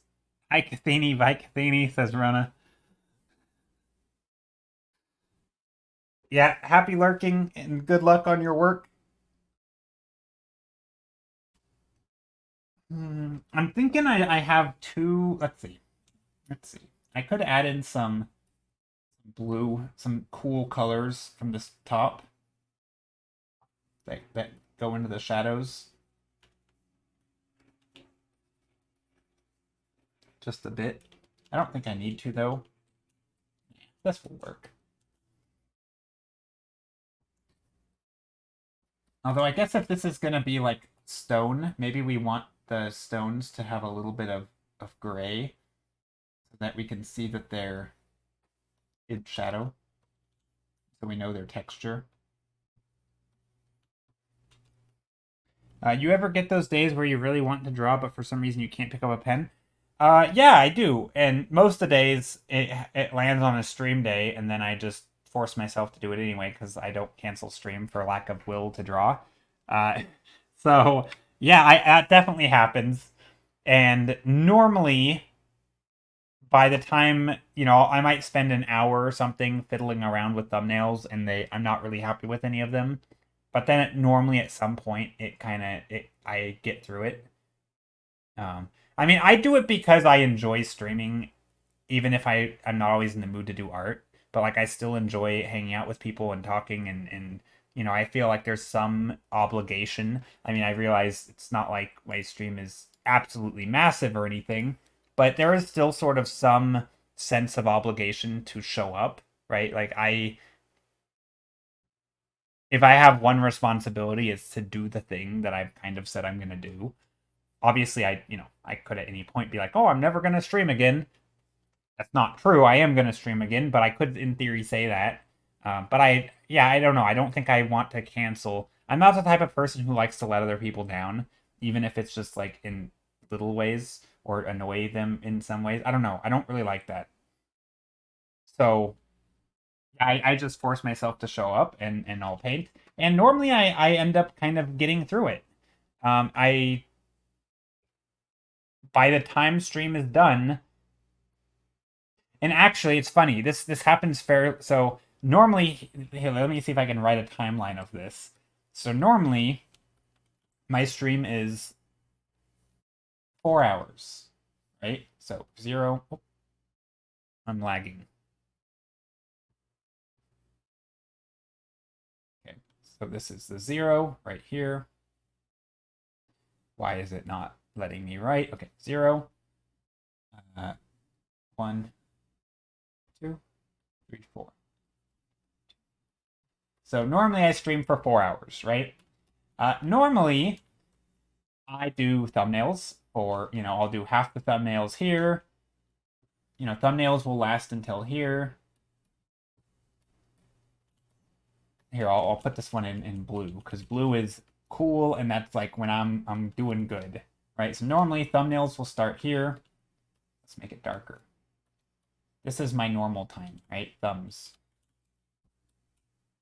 And then I pretty much wrap it up and I end, then the second half of the stream starts here, and I pretty much go until like a little bit before the 4 hour mark.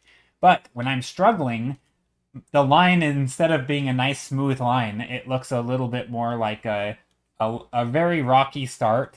I don't know why I'm making it squiggly, but it takes me a while, and I don't really finish the thumbnails. I don't get as many thumbnails done, or it takes me longer to do the normal because I have to kind of warm up. But then it starts to get smooth towards the end, and it becomes very same. But the funny thing is, I end up wanting to paint longer because I don't reach the same quality for until longer. So I actually, oftentimes when I'm not feeling it, I actually end up painting for even longer because by the time I get into it, it's like past the 4 hour mark. I'm like, oh, now I'm really, now I'm kind of feeling the groove, like this is where it's all starts to be smooth. Painting is easy, but in this one, it took me so long to get there that I kind of have to like make up for it to like, to like get the same quality of work done. So I have to spend more time. And so it's actually days where I'm not feeling like painting, I tend to paint longer because I sort of have like, I just want it to look okay. And so I have this sort of, some sort of standards in my head of like trying to force myself to, to like, I like about here, once I start in, kind of getting into it, right? I start to get back into painting. This is typically where like my painting is still looking terrible. And so it just takes me along. Like I see all the things that are wrong with it. And it's not like I'm struggling at this point. Right now it's easy. It's not a struggle. It's nice and smooth. Right back here was the struggle. But up here, it's now smooth, but I'm not that far, right? Because I've only been painting for an hour and a half or an hour or whatever. So this is why I end up painting longer. So yeah, that happens quite often. But yeah, I think just forcing yourself to. I mean, it's funny to say, but I think the best inspiration for me to paint is just me painting, is getting those ideas going and talking about it and thinking about it and saying what if and sort of going on an adventure. It's like I feel like there's an analogy here. But I mean, I think it's just the fact is my mood changes. I struggle with that many activities with games or reading, especially. I find I can just get myself to do it 10 minutes. I can often keep going after. Yeah, same. It's oftentimes like an energy thing. I mean, I think this happens to a lot of people, right? It's like, oh, you don't want to do a thing, and then you force yourself to do it. And then, yeah, 10, 20 minutes in, it's like, oh, yeah, this is actually a lot of fun. Or, oh, I'm really enjoying myself. But it's like, and you kind of thank yourself for, getting your butt up off the couch and going for a hike or whatever it is. Like, there's always yeah, it can be a bit tough. Sometimes it helps me to do the target thing, painting socially, even if it's parasocially. So I turn on Twitch stream and paint. Yeah, so that's always been a thing. Even just turning on a stream and watching someone paint or hanging out and chatting with them about art or hearing them talk about art. Sometimes it'll get you in the mood. It'll kind of get your brain thinking in the lines of art. And it's like, oh, there's this thing that I want to work on too. And then before you know it, you're like, oh, I'm gonna paint. So yeah, it totally, I do feel it. And yeah, yeah, you're not always in the mood to paint. And I think if you're doing it as a hobby, you don't have to paint every day. Um, Personally, though, I feel like I need to do something where I feel like it was a day well spent, right? If I just play video games all day and do nothing but play video games, I'm gonna feel like I wasted the day. Like not in the moment. In the moment, I'm gonna love it, right? I'm gonna be absorbed. I'm gonna be engaged with my games. I'm gonna be having fun. But then afterwards, like before I go to bed, I'm kind of thinking about my day or what I did or what I needed to do that I didn't do. And I always will, if I feel like the days when I'm just kind of lazy or just playing games all day, I don't feel like, oh wow, that was a productive day. But days when I've actually spent time and painted for myself, I always think and like, wow, that was a good day. Like I did stuff that I wanted to do and I'm proud of myself. And knowing that, like trying to remember that feeling can also kind of help me uh get back into drawing. Like can kind of force myself to do it. It's like if you knew that you didn't like going for walks, but every time you do it you feel amazing afterwards, you might just be able to use that idea or that memory of that or that knowledge of that is going to make you feel good to be like, you know what, this is what I need to do for myself, right? And so you do it, and then you're like, oh, thank goodness I did it. Okay, what am I doing here? Let's do a red thumbnail. Molten lava.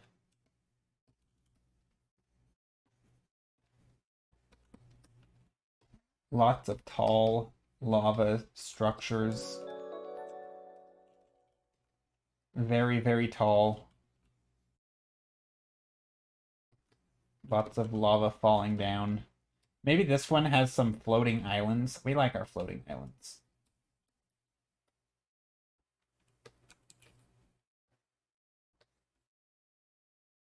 If you find it easier to do things for other people than it is to do things, try to think of future you as a different person. You're starting the activity not for yourself. Yeah, that's a good idea too. Yeah. Or in my case, right, there literally is an other people here, right? And so and this is a I think that's a good way to view things is like, I'm doing it for other people, I'm making them happy, or I'm I mean, I know it's not quite what you're talking about. I'm kind of shifting topics here, but this always gets me thinking about like how people view their own work. Also, Alicia, Alicia, how are you? This always gets me to think of like how people view their work, and some people view it as like, oh, it's just painting. It's me making pretty pictures, and other people are like, oh, I'm gonna make people happy and tell stories with this painting, right? And it's like it's for other people, or other times it's like you're making the world a better place by spreading you know joy or what like there's ways to think of things that are outside of yourself and that's bigger than yourself, and it's like you can even something as making little doodles on stream or sharing art with people or engaging in a community, right? Like the community wouldn't be as good if there weren't other people there, so engaging in it, like showing up is doing your little part to making that community a better place. There can be things like that that I think, yeah, they totally can give you extra energy, or even just not even energy, but also like a greater sense of purpose, right? A lot of people, it's like, oh, am I really doing something worthwhile? It's like, yeah, you are, and by taking a slightly different perspective on it, you can kind of see that. That's not really what you're talking about, but I think that's a topic we've talked about on stream before, sort of like the worthwhileness of painting pictures, right? It's like it's not just always a picture. Dragons have a hissy match. That try one. Yeah, that's true. Also, starting really, really tiny, like literally putting on your shoes to go running, even if you don't force yourself to run. Sometimes just putting on your shoes. I don't know why I'm using running analogies. I don't like running. No, I don't do this. Uh, But yeah, like getting out your paper, setting up your desk, sitting down and holding your pencil, like that might be the hardest part. So if you think of like, I'm just going to do it for 1 minute, it literally takes 1 minute. It can still take a lot of energy, which is typically the issue, right?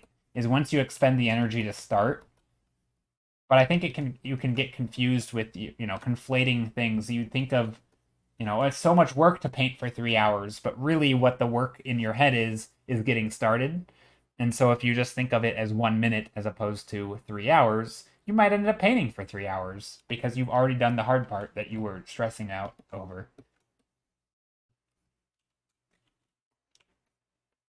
Or not 3 hours. That's a random amount of time that I mentioned, but it could be anything. But yeah, I think just starting is honestly, and it's funny, that's actually one of the reasons why I think I don't do traditional painting, is because it's so hard for me to start. It's setting up, cleaning up the brushes, making sure everything is, I have the materials, cleaning, making sure I have the space. Um, there's a time to let everything like there's a setup and there's a takedown. There's a cleanup part, right? Setting up and cleaning up. And it's both of those to me require a tremendous amount of effort, like mental effort, and I never start. it sucks because I feel like I would want to, and it is hard. But I also have digital, so digital is kind of like the nice intermediate thing there, where I can still paint, I can make stuff, I can do the things I want, but also setting up is so much easier. It's true. Being able to leave my drawing tablet out makes it so much easier to draw when picking the habit back up. Yeah, for sure. That's honestly probably I hadn't thought of this, and we've talked a lot about the pros and cons of like a drawing tablet versus a pen tablet versus a screen tablet.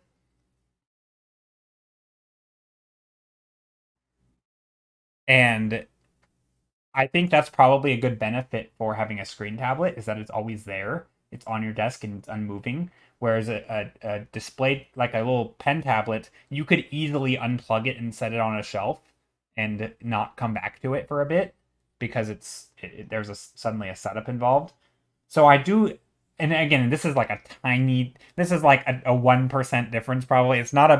I don't think it's like a make or break deal for which one you get. But I do think if you're someone who wants to draw a lot and you struggle with sort of getting started, I do think there could be an argument for, which tools you use could be a factor. Maybe you don't want to get into oil paints if the cleanup is a big issue because, you have to like there's a lot more cleanup than say maybe with other types of painting. I don't know, maybe not.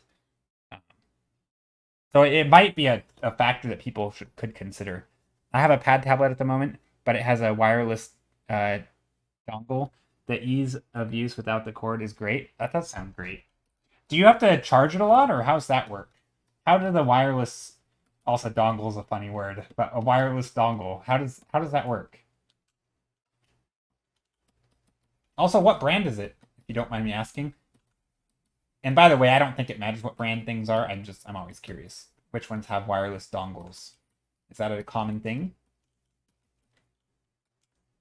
This looks more orange than red.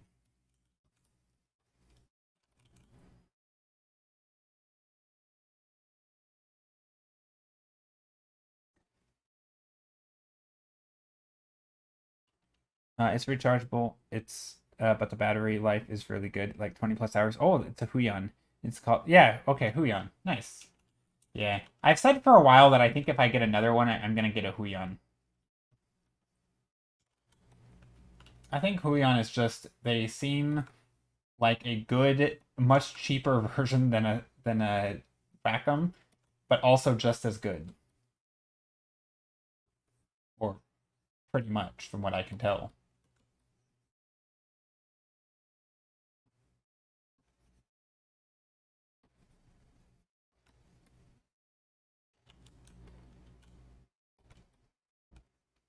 Okay, maybe now there's gonna be little puddles in here.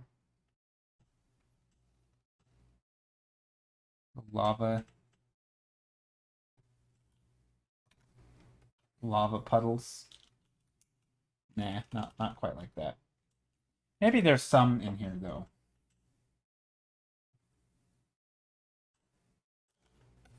Maybe some like that. We could put some in there. Also, this doesn't look very. Doesn't this look more orange than red? These are totally more orange. Let me shift this to red a little bit. I'm gonna copy this. Also, we're gonna vote here on thumbnails real quick. So I got a $90 Huion pad tablet next. Never going back really. Oh, nice.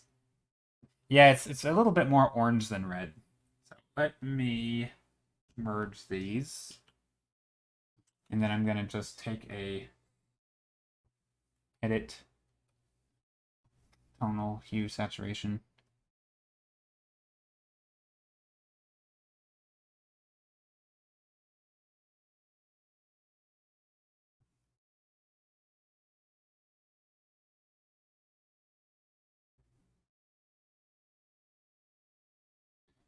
I'm gonna drop the saturation down.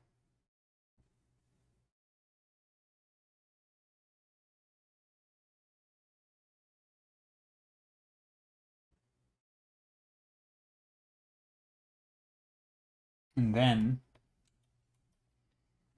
I'm going to take an overlay. Take red. Much more. Yeah, it's a little bit more magenta, but I'm going to bring back some of that red. But I realized that the values kind of goofed it up a little bit. Yeah, it's a little bit more magenta-y, but I'm okay with that. I think I'm more okay with it leaning into magenta. Pure red's going to be hard because it's... Yeah, it's not... Red isn't a super bright color, and I do want some of that bright orange in there.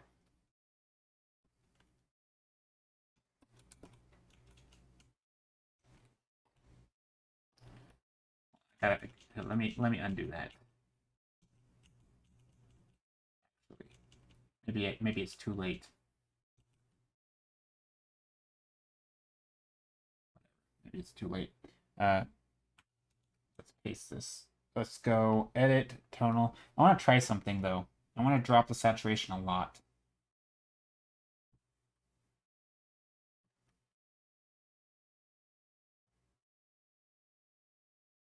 Because right now the color variation is not very high, or the values.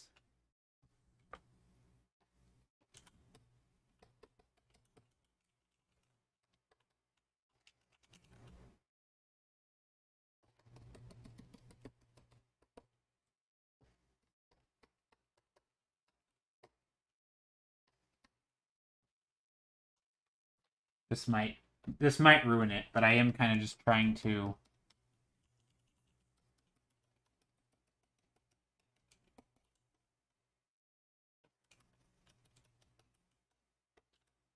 bring in some brightness here and here. Let's see. Maybe we'll add in some glow dodge, some orange.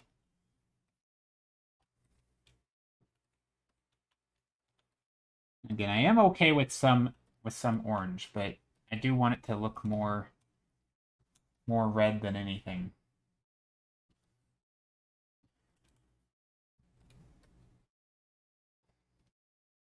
Okay. Well, that's a little better.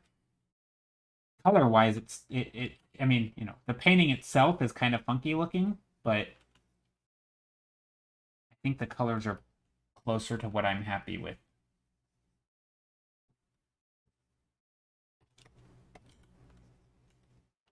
Really into the texture of the sweatshirt gradient. Ooh, let's take a look.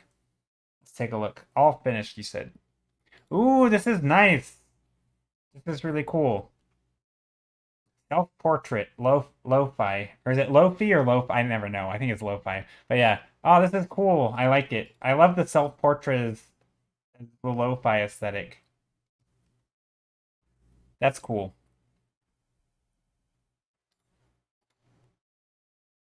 Very nice. And yeah, the texture on the sweatshirt is great.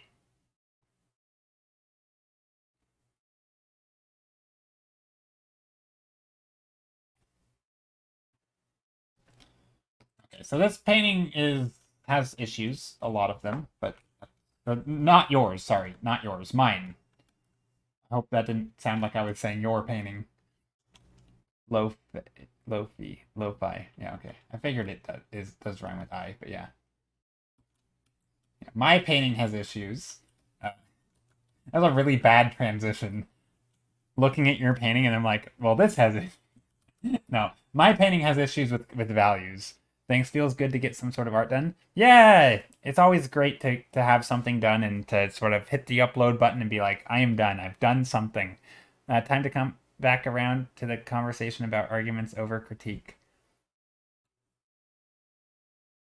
Arguments over critique. Yeah, yeah. No. I was not saying.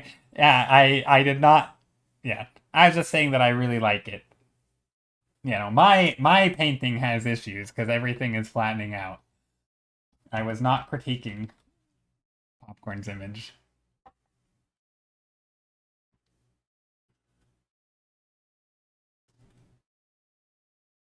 Yeah.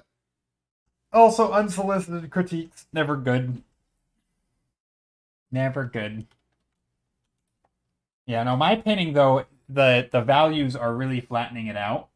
And I'd like this to be brighter, but it's hard because red is not a very bright color. Whoa, that's flash. flashbang right there with the grayscale. I like zoomed in and like I let my eyes adjust and it's like boom, the red in your face. Well, you know you are always welcome to critique your art. Yeah, I know. I take it as an honor. Oh.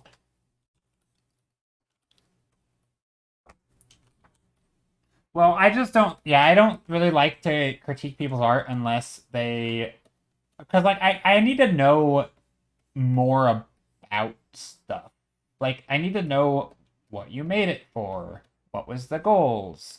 Like how, did what is it like an actual finished piece, versus a sketch or something that's a little quicker. Like these things matter because it's there's if it's just like trying to, if you're just doing like a thumbnail, that's very, very different than say a finished rendered piece that you spend 40 hours on, right? And knowing what the difference is and like I don't know. I really have to know the direction.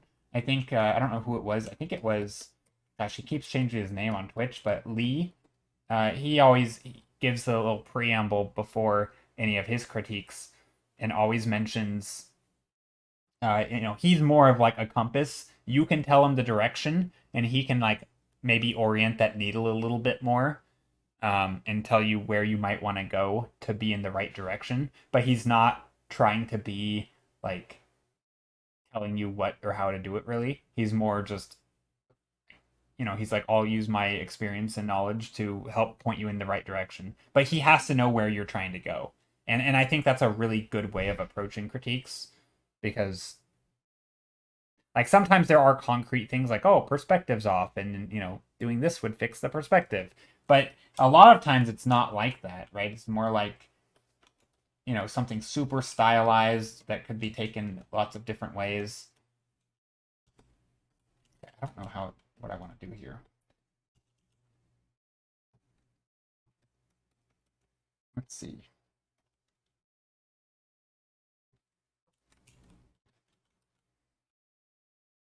I'm just making this darker. There's like I need to add a secondary color in here, I think. Metaphorically speaking, you can end up giving feedback to correct the anatomy of a dog. Totally not knowing they drew a horse. Exactly, right? Yeah. Yeah, I mean that this reminds me of the example Marshall Vandruff gave in once, where he's like he was at a convention and he saw people going around showing their art to people, and he saw professional after professional. It was an environment painting. He saw professional after professional critiquing this person's painting, saying, "Oh, you need to add a focal point. You need to fix these things. I would make the perspective more dynamic, right? I would do all these things to it to make this environment more interesting, and you definitely need a focal point. Blah blah blah. All these things." Without ever realizing this was for a backdrop for an animation that wasn't intended to have a focal point. It was actually intended not to have a focal point, right? And so they were giving a direction that was just totally wrong because they didn't know what the goal was, right? They were pointing them in a direction that was away from their goal. And it's that kind of thing where you have to like if you're that person, you have to know to say what the goal is, right? I mean, also you should, if you're a critiquer, you should ask too, right? If they didn't say, you should ask, but hopefully you should learn to say ahead of time, be like, here's my goals, here's where I'm going. Do you have any advice? And also pick people who know that space, right? Don't ask an environment artist for anatomy tips. Like you probably are going to get better advice from someone who actually knows what they're talking about. Stuff like that, where I think there's a lot of little nuance that, we can all get better at both giving critiques and getting them. And it's, yeah. Also, you said something earlier, Starsworn, that I totally skipped over. You had a no-name pad tablet that was fine for a while, then bought a Wacom Companion 2. It died within 2 years of gentle use, and they wanted $900 to repair it. Ooh, oh my gosh. I missed that part. Then you got a $90 Hunan tablet next. Never going back, really.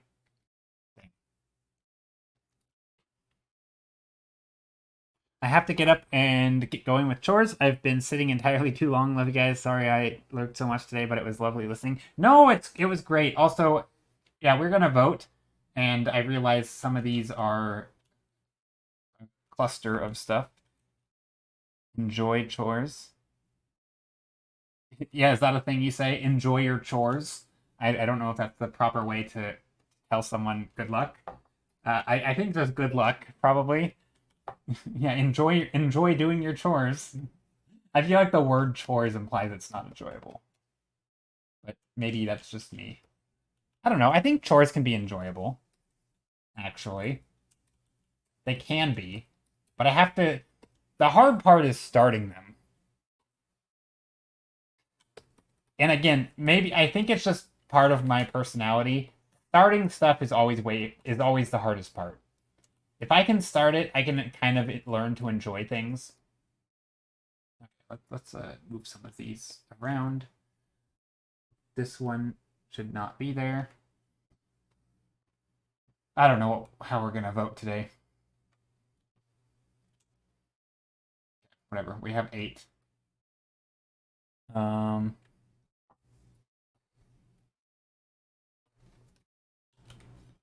I use my house care chores as a way to care about my possessions, but like going to the bank, total chore. Yeah, but see, to me, yeah, I completely agree. And I think it's all a matter of perspective. In some ways, because there's that what do they call it? Is it a Punnett square? You know those squares that has like they're like a four. What do you call these things? Where it's like it's a square with like there's like you could have you basically set it up like if you do it and if you don't and if is it good, is it bad, and you make those little things kind of like that. I tend to think of things chores like that where there's like, and I think this is a classic one with like urgent and important and not urgent and not important, right? And just because something is urgent doesn't mean it's important. And I kind of think of things like that where like going to the bank might be more important and more urgent than say like other little things. Like things like that are just for me, I don't always like little things I don't always consider super important, and so I don't always prioritize them super highly. Any tips for drawing light and free when drawing? There are times when I feel that pressure. Any tips for drawing light and free when drawing? I'm curious about what brush you're using. What do you mean light and free? Do you mean just like sketching loosely, like going with the flow kind of thing, like that? Or what do you mean by drawing light and free? I'm curious about what brush. Yeah, here I have brushes. Like using your whole. I need to figure out what the question is first. Oh, that's not how it brushes. I do have brushes there for Clip Studio Paint. They're totally free. Rough sketch, yeah. I mean, I think. Gosh, I mean, it depends on if you're asking on a technical level or not. Sorry, I don't want to sound like I'm trying to avoid the question. So I think the first thing, the way that I do it, is that you definitely have to have an understanding of things like perspective. I think that's probably the biggest hurdle is if you have a grasp on perspective, then you can start sketching in sort of a perspective grid, if you will. Here, how do I do this?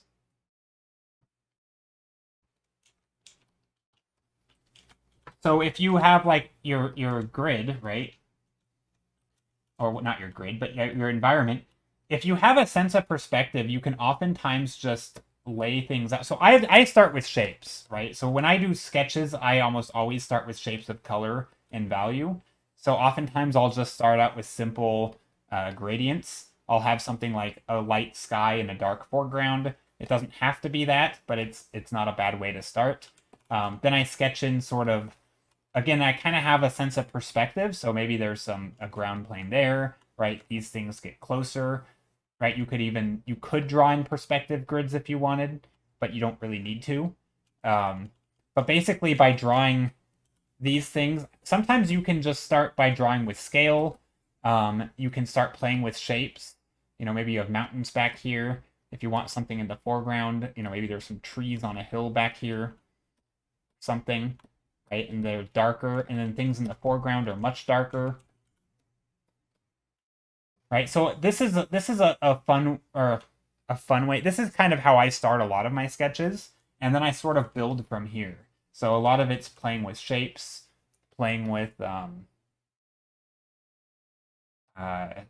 values. A lot of it's values. I wouldn't do colors. Don't Starting with colors is gonna make it a mess. Like even already, you can see that this thumbnail that I did has far better value structure and is more clear than most of these.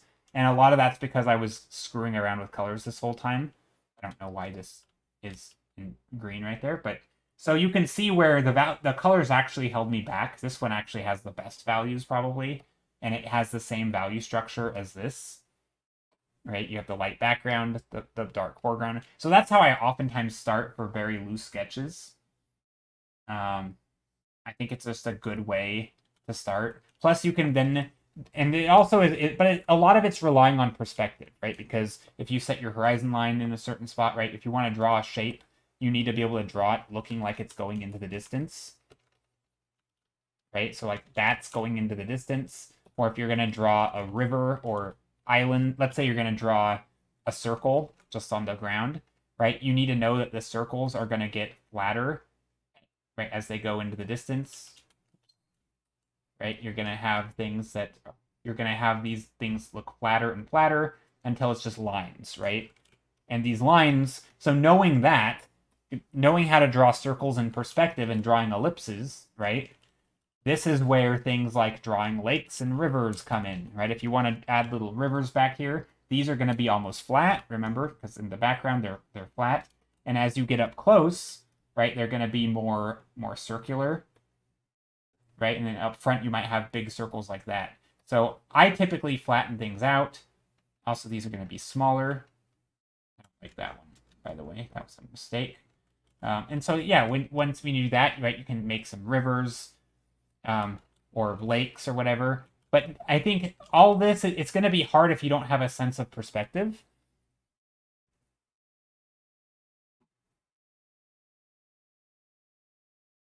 Yeah, it's basically pushing the brush around the canvas without a firm idea in mind, but with some fundamentals. Exactly. It's basically using the fundamentals to guide ideas.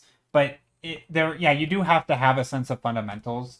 Obviously, you can, and once you have something really basic to start with, you can start layering fundamentals on top. You can be like, well, what if I play with scale, right? What if I want a big building in the foreground that is going into the distance? Well, now I want to focus on perspective, so maybe I'm drawing some perspective lines on the side of the building, right? And then this is getting into more construction, and then, okay, well, now maybe this is not going to be a lake, right? Maybe it's something else now.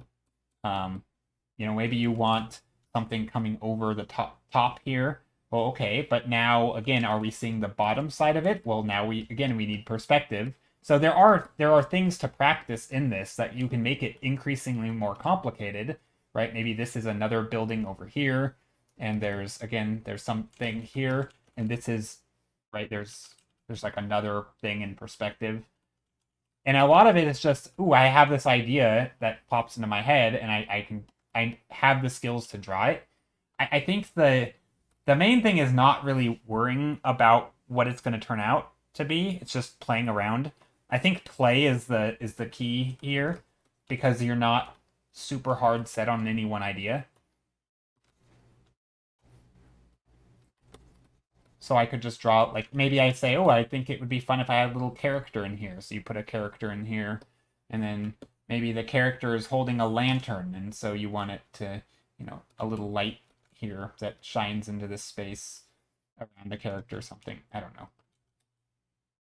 I do think starting in black and white's a good way to do it. I like starting with shapes and colors. You can also do the same thing, but with lines, right? You can gonna go like that, right? You could do the same thing with lines. Maybe you want to draw something with a perspective down here, foreground, midground, background. You put some tall shapes, maybe some buildings or something in the background. maybe some lighter stuff in the background.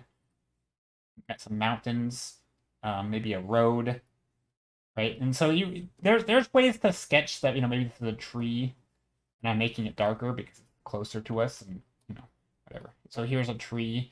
So there are stuff like this where you can just do it very lightly and sketch. But again, notice how even these lines are in perspective, right? So like if this is something tall and this is our eye line down here, right? Like this line is in perspective, right?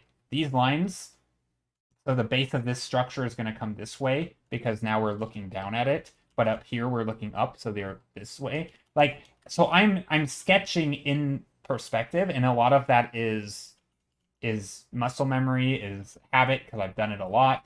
And so I can use those to help, guide my shapes. If I'm drawing really tall trees, right, I can lean them towards the 3-point perspective. If I want to draw a character in here, I can stick, if I want their eyes to be if I'm standing on the same plane they are, right, I'm going to want their eyes on the horizon line because that would imply that they're as tall as I am, right? So if I want a character in here, like right here, this would imply that this character is just as tall as I am. Okay. So there's our little characters. Like, you could draw a whole scene just by sketching and doodling with lines. I still prefer values. I like big shapes, where this would be a big mass back here. These would get a little bit lighter, or sorry, a little bit darker. And then in the foreground, you'd get even probably darkest. Maybe you have some light or something in here. Maybe there's some light coming somewhere. I don't know. So stuff like that. That's kind of how I prefer painting with values. But again, it doesn't really matter. You can do either way. But I think the main thing is to have a strong sense of perspective.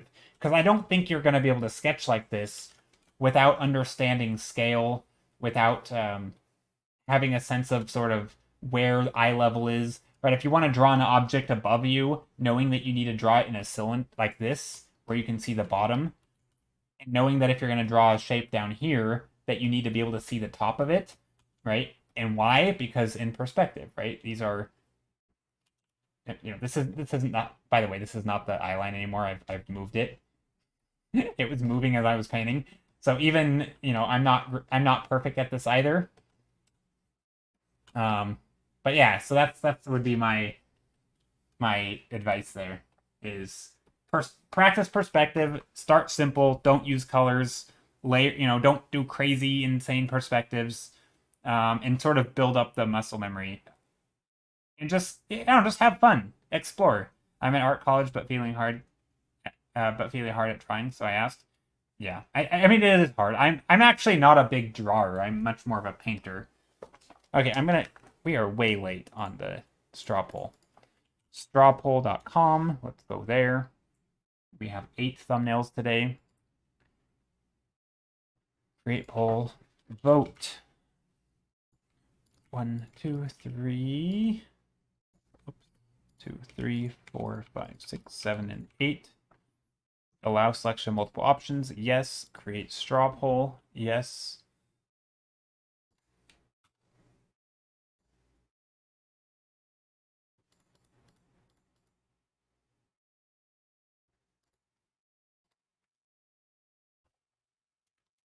There we go. That should be the poll. That should work. Let me move this into here. That. I realize these are not super clear, but that's okay.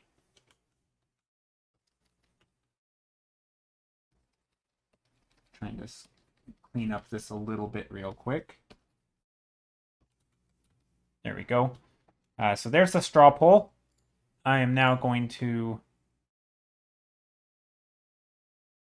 Okay, let's see. I'm reconnecting to chat.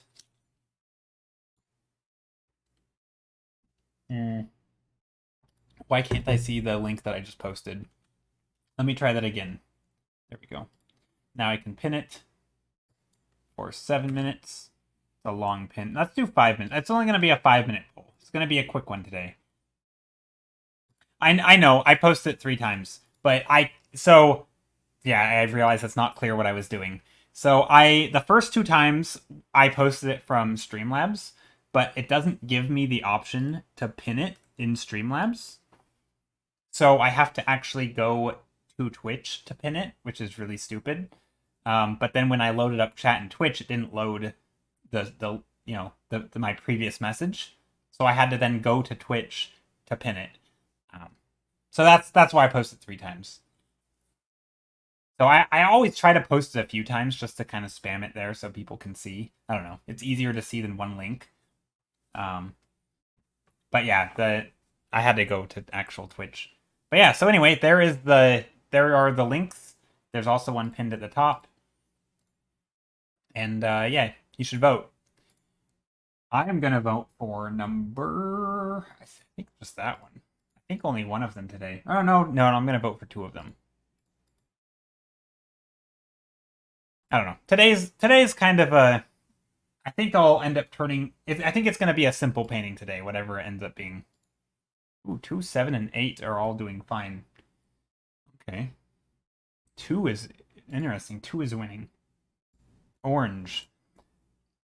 When we have the results, can you momentarily flip to monochrome? I want to see if people are naturally drawn to images with more contrast in the vote. Yeah, and they probably are. Oftentimes that's the case, but not always. In my experience, I've done this a ton.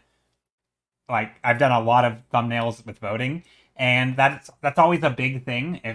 So, having a really weak contrast oftentimes is kind of a killer, but also contrast, and people do like colors. I mean, if you have bright, vibrant colors, people like it. So just having good contrast and values doesn't always win. Oftentimes it helps. And it's funny because oftentimes the paintings that I think are best might have weak colors or weak values.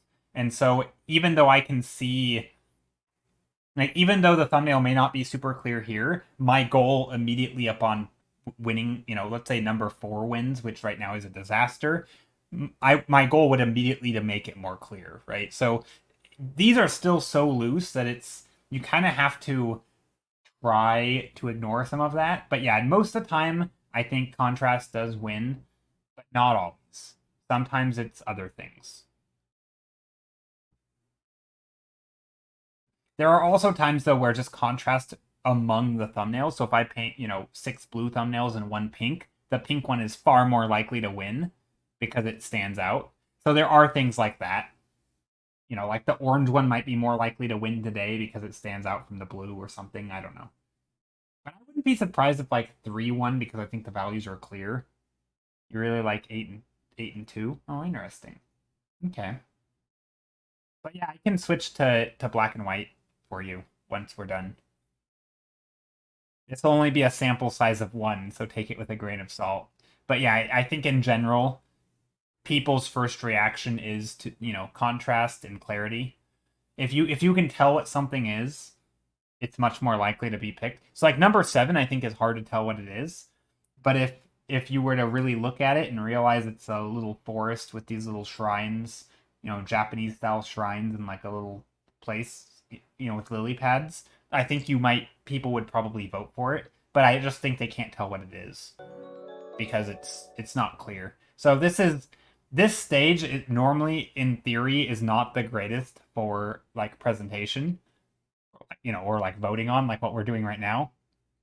But it's also kind of fun, so I do it anyway. I just noticed a trend in my favorites and wanted to see if value range was what I was picking up on. It could be, and yeah, we can see it. What ones did you vote for? Just curious. Also, number 2 is winning. We have just a few more seconds of voting. Number 2 is probably going to win, so I think we're going with orange today. 1, 2, and 7. Okay. Nice. Thank you for the follow, Skill Arthur. Hope you're doing well today. 409 is gonna be the number of streams that we've done with thumbnails. That's a lot of thumbnails. Okay. Let's see, 2, 1. So 1, I think 1 does not have the most contrast. 1 is actually probably the weakest contrast of all of them. 1, 2, and 7. 7 also doesn't have much contrast. I don't think you picked, funny enough, I don't think you picked the ones with contrast, actually. In fact, I think you did almost the opposite, if I had to guess. Well, 2 has contrast, for sure. I think what it is, to me, it feels like you were picking more on probably composition of, like, the dynamics of it. I feel like 1, 2, and 7 are all quite dynamic, and they all have stuff in the sky that it's not just sky, right? So here, let me show you. I'm gonna flip to this screen, and then I'm gonna flip to that. I guess 7 has some, but like, I don't know. This one to me does not have a ton of contrast. You almost, I don't know, these colors all kind of, I guess they are contrasty. But like, I don't think it's any more contrasty than 5. Heck, probably not even than 3. 3 just has a reverse kind of percentage of dark to light. But like, I don't think number 7 is very clear, actually. But it doesn't. It's busy. It certainly has a lot going on, which makes it interesting. I think 1. I don't know what. Yeah, I don't know. If I had to guess, to me, the similarities seem that there's these things on top, right? You have a lot of this noise on top, whereas up here it's just open sky with a little thing in front. This, I guess, these all feel more claustrophobic, right? There's an element of we're looking underneath something, right? So it's almost like claustrophobia under these, where there's like a canopy on all these, where there's not really a canopy on any of these. Maybe this one a little bit, but none of the, and maybe almost this one, but not really. I don't know. I have no idea why you picked the ones you picked. I see what you mean about framing composition being a common thing. Yeah, I mean, that's the only thing I can think of is maybe the framing. But I don't think, like this one, for example, I don't really think it has the most contrast. I mean, it definitely has framing, right? And it does have dark and light, but the light's not that bright. I guess this has contrast. I think this is the most contrasty, though, for sure. Which is it also has the best framing, or some framing, which is probably why it won the vote. So that's the one we're gonna go with. So yeah, I don't know. It can be hard to know. Sometimes also I found on stream people will vote for the ones that are not like the ones that I normally do, or if there's something too samey, they won't vote for it. I've noticed that. Yeah, it can be hard. And sometimes you just like ones that nobody else likes. There definitely are patterns, right? Which is probably why most people voted for number 2, and you voted for number 2 as well. There was something about it that made it work, and I think those things typically are sort of the standard, composition rules, contrast, all that kind of stuff.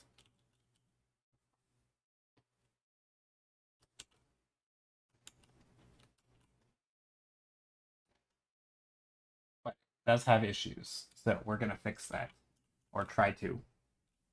So I am going to very quickly try to fix some of the issues that I was seeing. Mainly, or namely, I've never used that word, but yeah, so I want this to be some sort of structure, and I like the idea that there's an underside to it.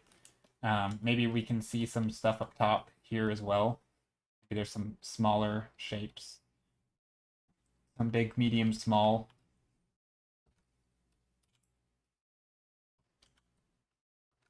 I don't want it too symmetrical, though. I do like the idea of this being like an old temple or shrine. Let me find some images of primordial baking oven. Primordial baking oven. I love it. Let me see. Maybe like a...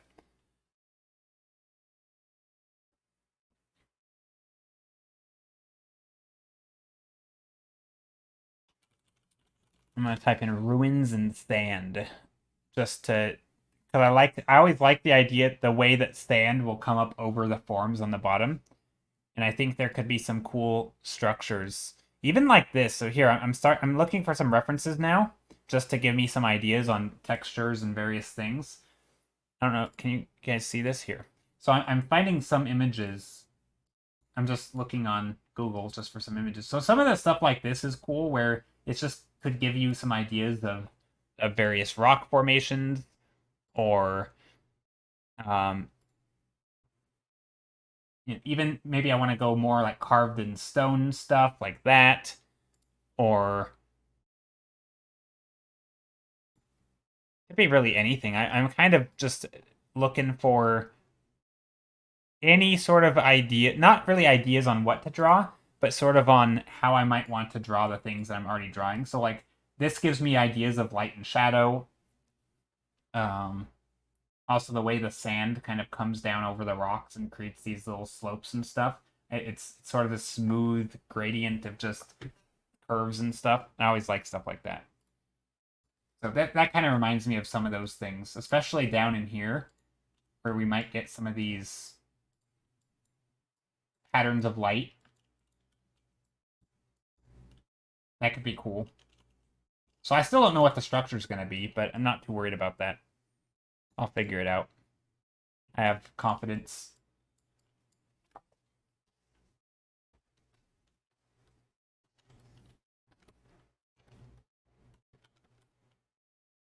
Looks like a middle of an abandoned city. Yeah, kinda. This one? Yeah, it kinda does. But I want it to be a little more temple-y, right? Because we had this painting, which is very bright. This was our purple painting. We had different... Funny enough, I think this one probably would have won the vote. I should have brought this one back, because I think this one would have won the vote, honestly. And I think this was just a better thumbnail than any of the ones today. Like, almost objectively. But whatever. That's fine. Well, maybe we'll use some of the ideas here for it. Let's try something. Yeah, that one's not. Yeah, I think it's just nicer, but that's okay. I have some ideas. We don't need to stick too true. So I can actually fix the colors right now. I can go more saturated. I can come in here. I can go glow dodge. I can pick orange. I can pick that.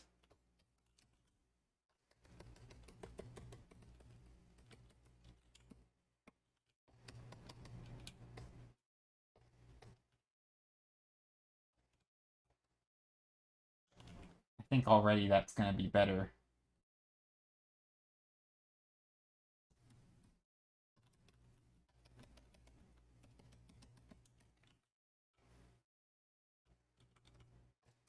Now, I think I only want the light coming from one side. And I think this side is the way.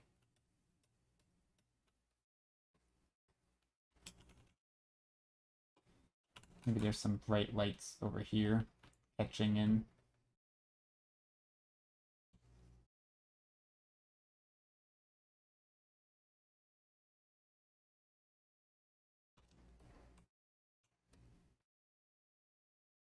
Something like that. I think already that's going to be better.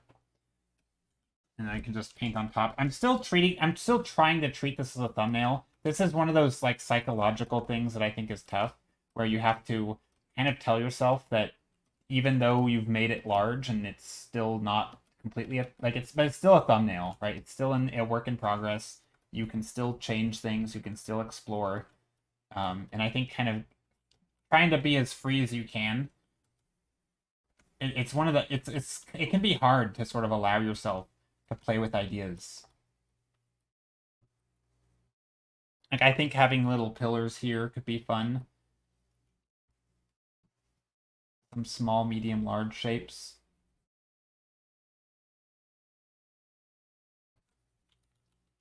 Just to make things a little bit more intricate. Again, kind of going, I guess pillars. We had pillars in the last painting as well. Maybe I guess it's fitting. They could all be similar.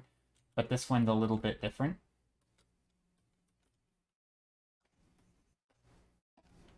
Maybe these are coming towards us on the top. These go that way.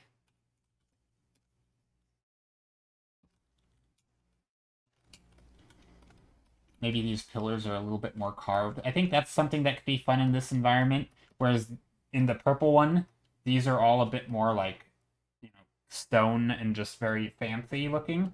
Whereas I think maybe these are going to be a bit of not fancy, but like these are going to be more intricate and like carved with ornate. Maybe there's like very what's the word? I guess maybe like Indian. How a lot of Indian architecture. Let me Google Indian stepwells because those are fascinating. Indian stepwells. Some of these places are just insane. There's that really famous one too that people always think is a temple that's not. But like architecture like this to me is wild, where you have these super intricate uh just they're so intricate and so it's just crazy. I almost don't understand it. But I like that idea of just like these fancy ornate temple-y looking structures. So, yeah, I might do something along the line of that with sort of these little intricate details where it's implied details. Like I'm not actually going to obviously draw all of that, but where you just come in here and start making little shapes and maybe for these pillars. Also, it's a way to use lines to contour things.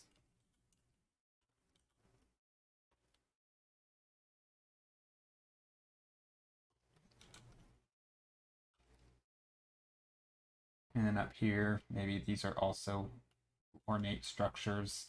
I'm just going to kind of scribble on them. I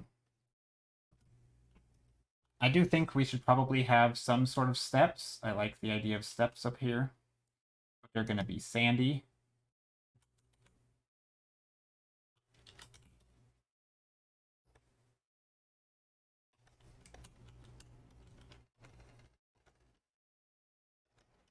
And I like the idea that some of this light is going to be in light, or some of these are in light and some of this is in shadow. And even though there isn't like a strong blue sky or anything, I might end up putting some other color in here, like a blue for an ambient light.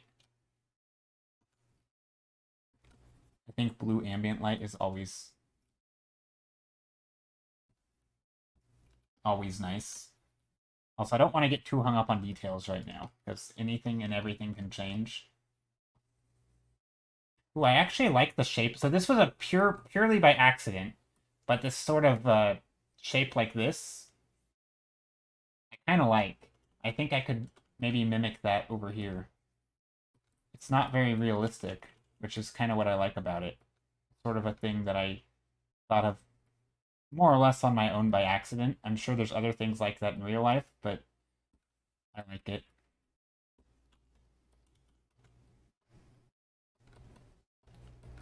Kind of has a fun shape to it. And then down here, we can get some lighting.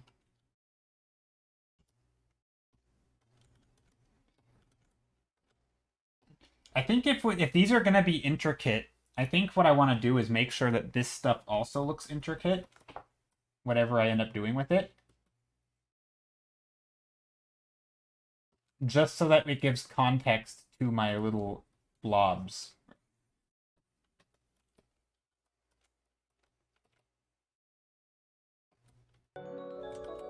Because giving context to this, right? So like if we can see the detail on this pillar, then we can understand what this pillar looks like from a distance. So I might end up doing some more accurate sketches or details in here if I figure out the design or what I want it to look like. That could be fun. Thank you for the follow, Nefra. Hello, hello. Hey, I like your blobs. Thanks. I like my blobs too. I enjoy blobby painting. Blobby painting is the best. Just slowly refining shapes and Yeah, it's great. How are you? Hope you're doing well. Yeah, we are doing. We just voted on thumbnails, and then we picked this one, and now I'm gonna work on it for a bit until the end of stream in about an hour. And this is our day two of basically monochrome thumbnails for. I guess you could say it's for Pride Month, but really it's just. I mean, I guess it is kind of, but it's also just a, it was more or less a fun opportunity to do rainbow colored thumbnails, and so we did a bunch. Uh, and this is the first one we did was purple. So, and I'm kind of going with like temple-y routes for environments. This is going to be the second. This was not one of them. Let me close that and load up all the thumbnails we did today. Here we go. So these are the thumbnails from today. We obviously didn't include purple because we did that last time. So we had red, orange, yellow, green, blue, a couple of greens, couple of blues, and then we picked an orange. So next time will be red, yellow, blue, and green. And we're basically just, I'm going to keep on doing this until, the next the next four streams, we're going to finish each of the colors. That's going to be the goal. And I'm going to try to have like a temple of sorts in an environment of each, just some sort of my own design plus some references and ideas. So this is kind of a sandy area, deserty place. I'm not going super original on the themes. Like, blue is going to pretty much be water, green is going to be forest, orange is deserty, stuff like that. I have no idea what red's going to be. That's going to be probably the last one we do. So yeah, that's kind of what I'm working on today, and just kind of playing around. Honestly, I think I just scaled this up and made it larger from the thumbnail. So we didn't, I think this was our thumbnail, and I haven't worked much on it, but I'm just starting to add to it and explore some ideas. You think you'll stick here for a bit? No. Do you do any art? I assume you do because you have illustrations in your name. You should share some art that you do if you'd like to share. Actually, that goes for anybody. If you're here and do art, don't feel pressured if you're lurking and just painting along or hanging out or whatever. No pressure to talk or say hello or share your art. But if you'd like to, I would love to see what people do. It's always a fun introduction, kind of, to see what kind of stuff people do. And obviously, everyone is at a different stage in their art journey. A lot of people's just starting out. A lot of people getting into art for the first time. And a lot of people who've been doing it for years. So it's just, yeah. Never feel afraid to share. I like seeing everything. Also, I'm not going to throw anything on screen. I don't want to share other people's work on screen unless they raid, just as a kind of courtesy thing. Yes, but I do mostly character art, and I would love to learn how to paint landscapes too, so I'm here. Nice. Well, if you have any questions, feel free to ask. I never mind explaining things or going over to like a little thumbnail and giving like an example of how I might do something. I mean, I do all these on stream, and admittedly, these are not always the best thumbnails, but yeah, if you ever have any questions about how I specifically do something, feel free to ask, because I like answering questions about how I work. Plus, it gives me a way to not think about the painting that I'm working on. And yeah, sometimes it makes it a little easier. I do want stairs in this place, so I'm adding little hints of stairs. I always liked how sand will fill in the gaps of things. So if you have like a stair here, you might have sand that comes in and like fills in these gaps with sand. And I've always liked the little patterns they make. Sort of they cover up the sides, and they always have these nice little like fluid motions and stuff that kind of fill in all the stuff like this, where you have like little squiggles and these little lines that might go like this. I've always liked that, how they just kind of fill in all the little gaps everywhere. I don't think I want that line there, but yeah.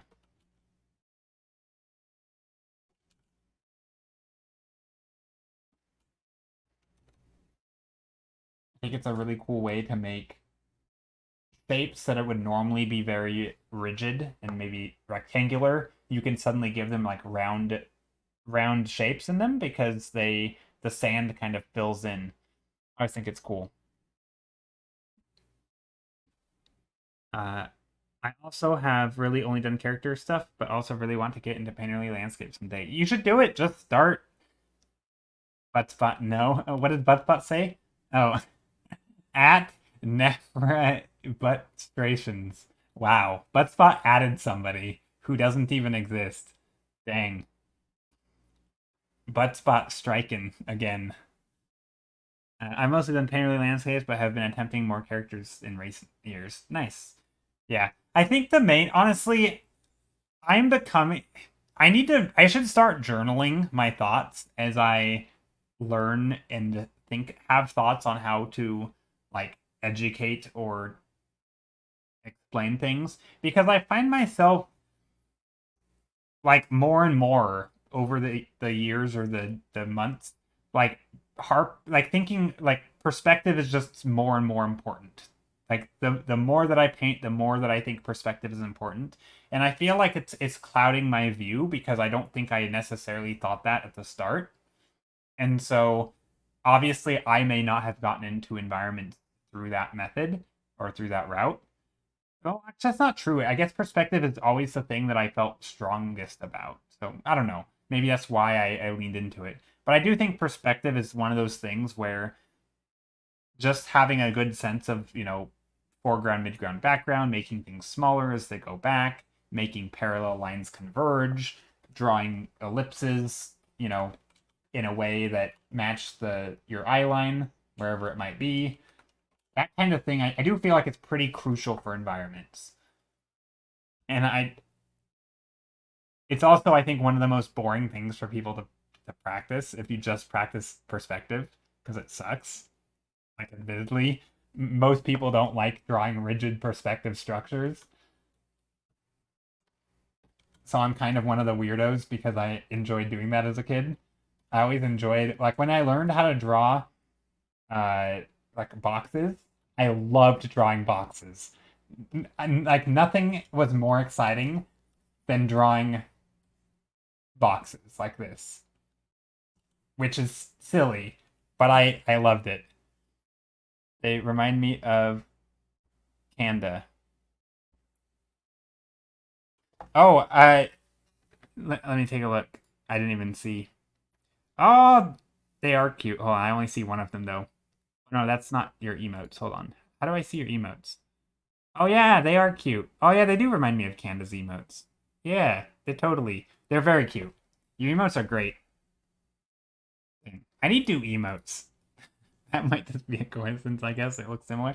No, they do have a cute comfy vibe to them. I mean, there's like the Nephri hug one, which is very cute and cuddly. They all the noodle arms is amazing, by the way. I am actually really jealous of your noodle arm emote.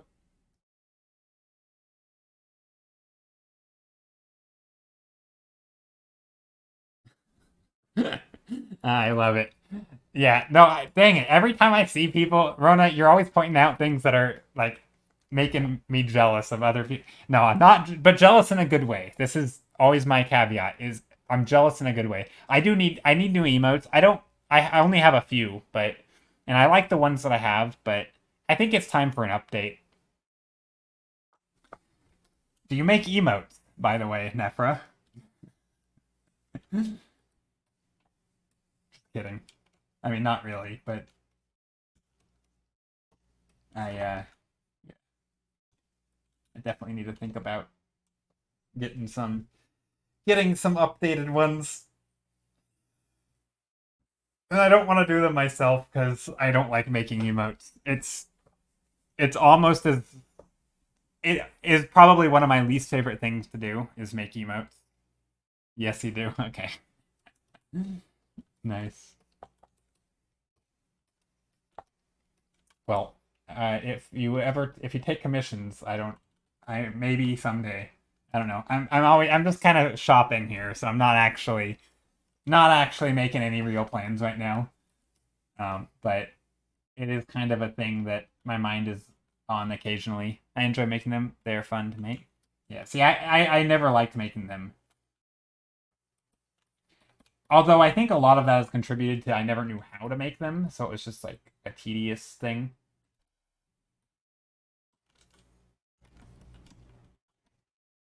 But yeah, yesterday we were talking about like envy and stuff in art, and I was talking about how I don't really ever feel bad when I see other people's art. I always feel inspired, and I love it. But I also always have this little bit of like motivated envy or motivated jealousy. Do I also do character? I don't. Not really. I have done some characters, but not often. And normally what I do is I'll just use myself as like a direct reference and then I'll just paint on top of it. Not like not painting on the photo, but like I'll just use so if I do like a sketch or something, let's say I figure out what I want to draw. Let's say, I'll just use an example of a painting I've done before. But like, let's say I have an idea of a character, maybe there's a tree and they're sitting on a branch or something, right? And they're looking downward, right? And so here's a character. What I might do is I'll pose for myself and I'll take a photo and then I'll sketch it in. I'll use, just draw from the reference with the same lighting. And then if I want to design the character to have, a cape or something or whatever, like I can do that too. Right. I can just so I can do all the anything that isn't anatomy, I need major help with. And obviously references are amazing. Everyone should use them. But the way I go about it is I kind of just start with the references. Unlike when I paint environments, I start from imagination and do the thumbnails and composition, and then I gather references for like to make sure stuff is accurate or to give myself additional ideas. But with characters, I pretty much have to figure out what I want to paint almost exactly, get the exact references, and then I can start because it's my. I think I'm not there yet to where I can do just like quick gesture drawings of different poses and sketch out the general shape. Like my characters are so blobby and non-existent. It's just yeah. So the process is really different from how I would do environments, and a lot of that's just because my I don't have the experience and practice at it.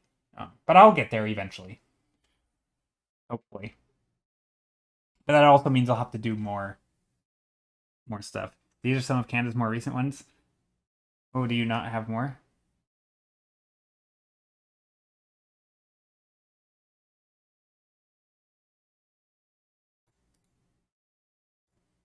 Oh, Canada has a commission site. Nice. Does she have emote commissions? Emotes. One emote, 40 US dollars. Five emotes, 190. Okay, nice. Nice.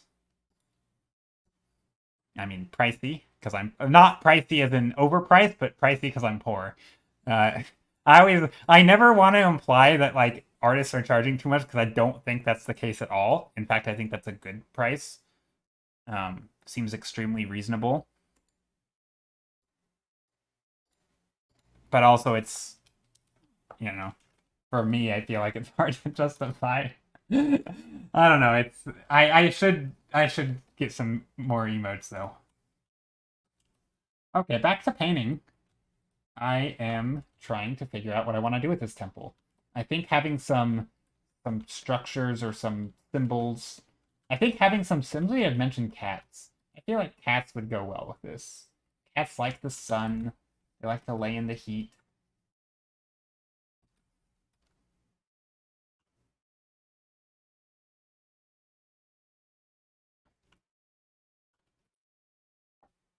Yeah, Rona. Yeah, they said they're a big fan.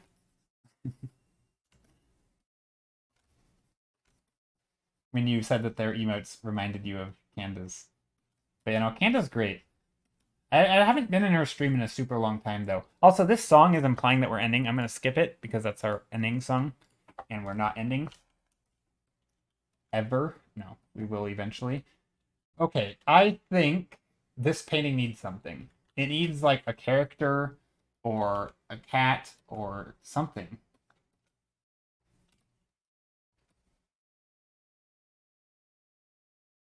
Snakes like the heat too, maybe less fun and cute to paint. Yeah, snakes are a little bit less fun and cute.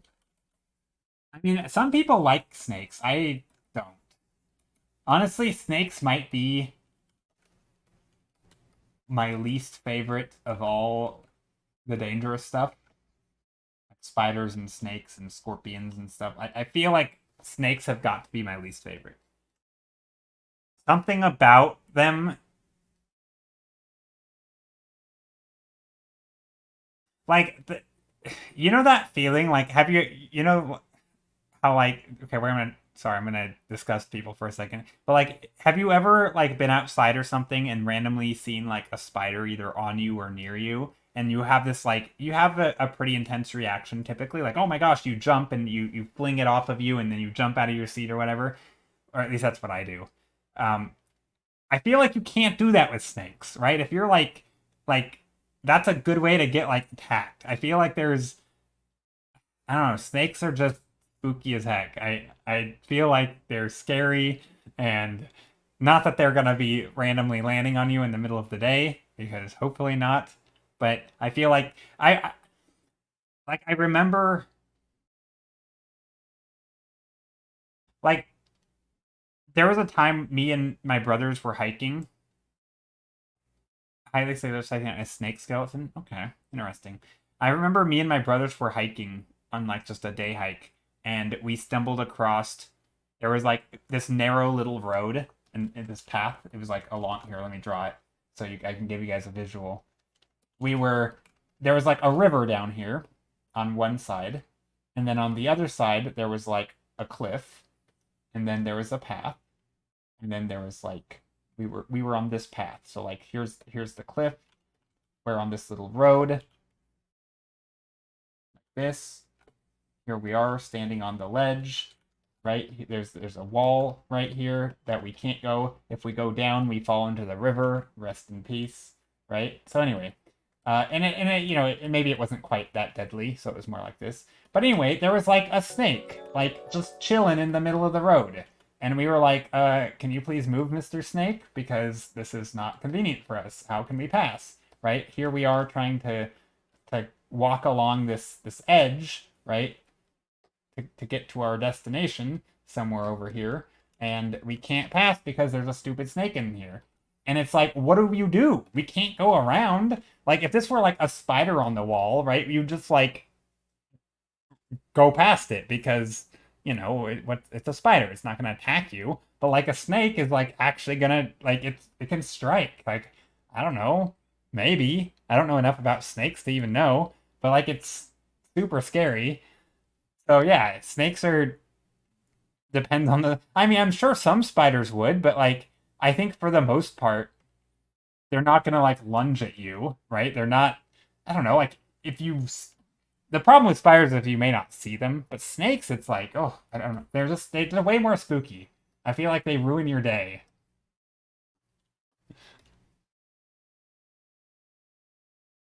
Like, I'm confident if I see the spider before it sees me, I'll kill it. Snakes, nope. I'm not getting near snakes.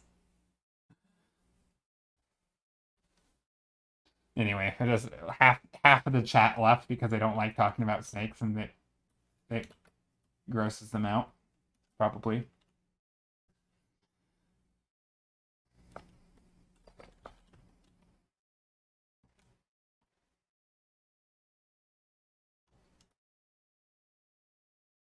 So here is some light shining on this stuff. Okay, I think what I need to do is merge all of this and save.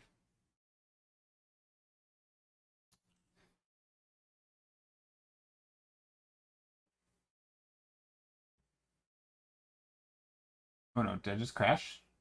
Nope, I'm still here. I love how you play with the light here. Yeah, I think there's some fun stuff to do with the lighting in this situation. I still have to figure out what I want to do for the architecture, and I'm gonna do that in just a second after it's done saving. But right now my autosave feature thing is super slow, and I was trying to.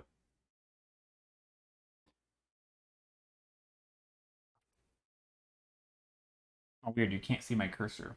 Okay, so what I wanted to do is merge my layers. So I'm going to drink some tea here in a second. So bear with me while this does its autosave thing again.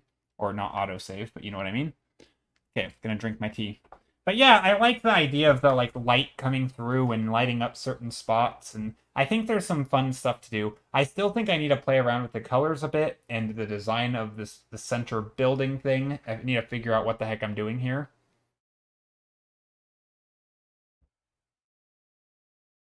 I think uh some painted or colored rock like inlaid into the textures and stuff would be really cool.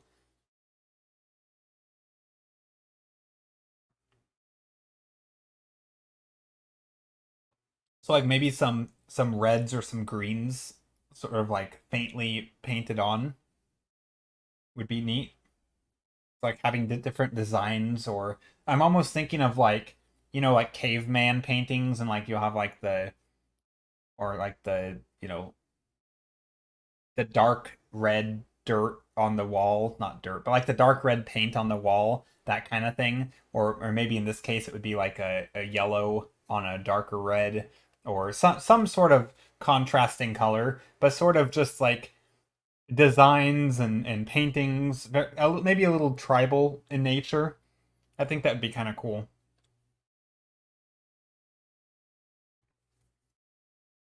Just to kind of show that there's maybe human life was here. Ochre. Yeah. I mean, that the whole painting is kind of ochre.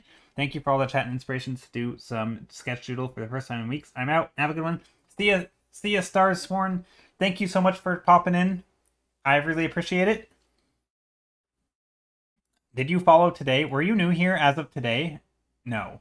You've been following for a while. Ignore my ignorance. I don't know how I didn't know that. Did I not know that? I feel like is today the first day you've chatted? I don't know. I don't know why I said that. Yeah, yeah, you've been here months ago. Yeah, but I don't know why. I don't.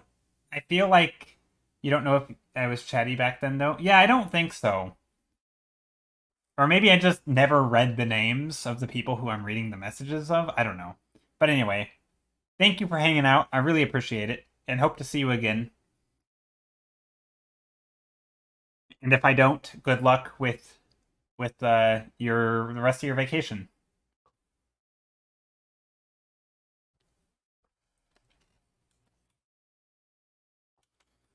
All right, I am going to add some designs in here and just start painting on top of here. I think a lot of the times what makes my paintings look better is if I just start moving my pencil, just moving it quickly and trying things out and getting different ideas. I think a lot of times that's like the biggest factor.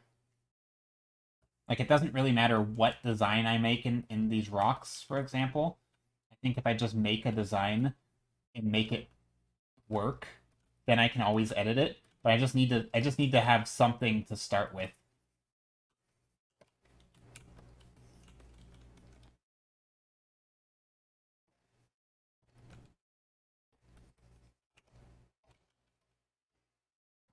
So I'm just trying to sketch in some shapes. I think this is gonna be the underside, so we're gonna have a bit of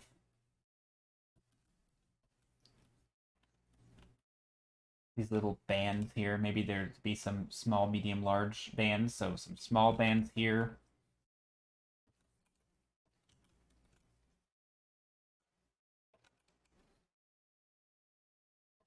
And then some other stuff here. Maybe this will be a little bit darker. I don't normally like painting with pure black or anything, but when you don't really have multiple light sources, I feel like it's kind of hard to not.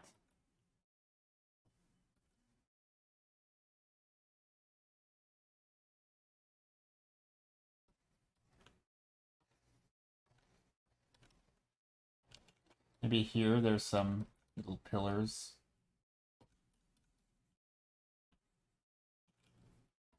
And then these pillars can have little bits of dark and light between them.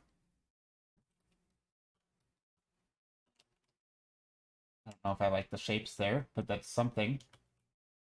And then these could be like rock cuts where there's, I don't know, something.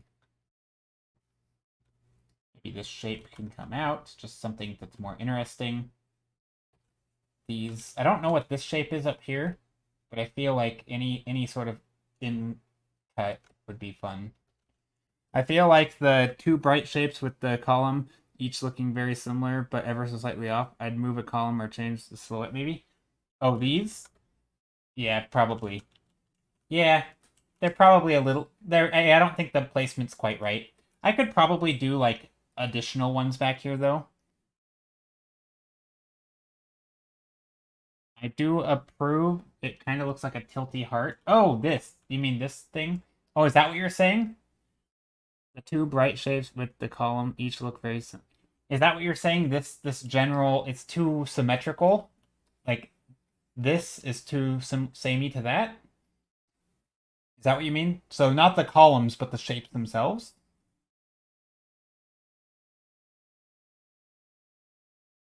I see googly eyes, but I often see googly eyes. No, it's good to see. I think a lot of people see faces.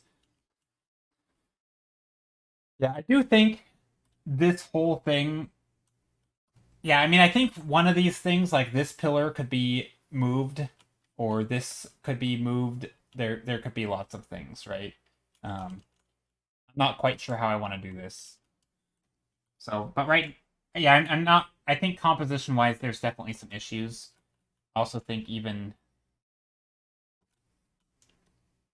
Yeah, I'm actually not. I'm trying to figure out what you were saying though. The two bright shapes with the columns each look very similar, but ever so slightly off. Do you mean off because like they look the same size, but this one's just smaller? Is that the idea? Because I mean, I could totally make this one look further away, right? If that's the issue. I don't know if that's what you were talking about though. It might also just be a, I could have another one back here. The emote still looks like a Pokemon. It does. It looks like a Squirtle. But also, Squirtle is based off of a turtle, so it would make sense. Wait, that's a cute emote, though. Where did you get that one? I assume from a hype train. That would be the obvious answer. But yeah, Rona, I'm still trying to figure out what you said because I think you're probably right. Maybe you were talking about the top shapes up here, in which case I actually mentioned this earlier, and I don't have a good solution for it yet. But I do think these little heart things, right? How it makes like a heart. I do think that should not be a heart. As much as I like hearts, and I think they're fun. Yeah, just the overall shapes and columns feel similar, but not quite. I feel like changing it up would be a bit good, either shapes or columns. Okay. Yeah, I think I was a little confused on what you meant by the shapes of light. I assume you meant these shapes, but I could have been wrong. And I actually, I totally agree with these shapes. I think the columns could be okay. I do think the columns could be okay if I added more or different ones. Just made them a bit interesting. But I think these shapes, composition-wise, there's a problem. Honestly, it's probably this. Also, these dark shapes aren't helping. Yeah. I mean, I think what I could probably do is get rid of this. Bring this over here. Actually, almost, maybe even shift the whole thing this way. And then continue some of this out here.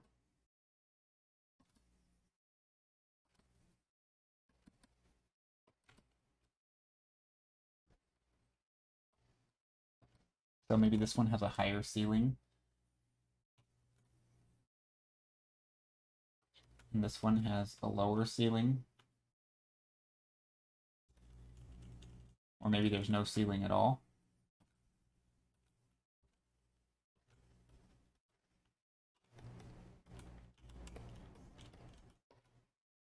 I don't know if this other side is going to be good. I might have just ruined it.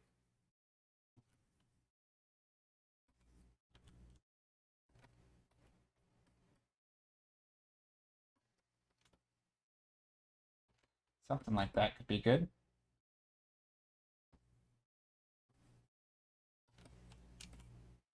I don't know. It's always hard to tell, but I don't know if that's better or worse, actually.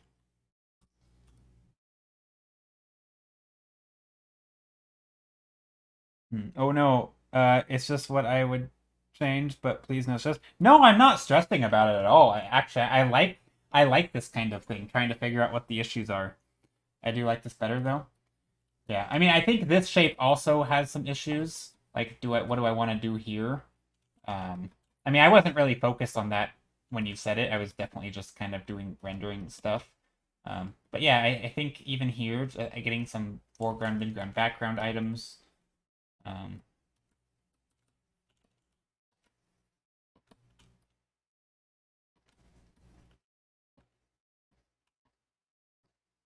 I do want this to feel like it's the focal point though, so maybe I'll bring in some cut shapes in here.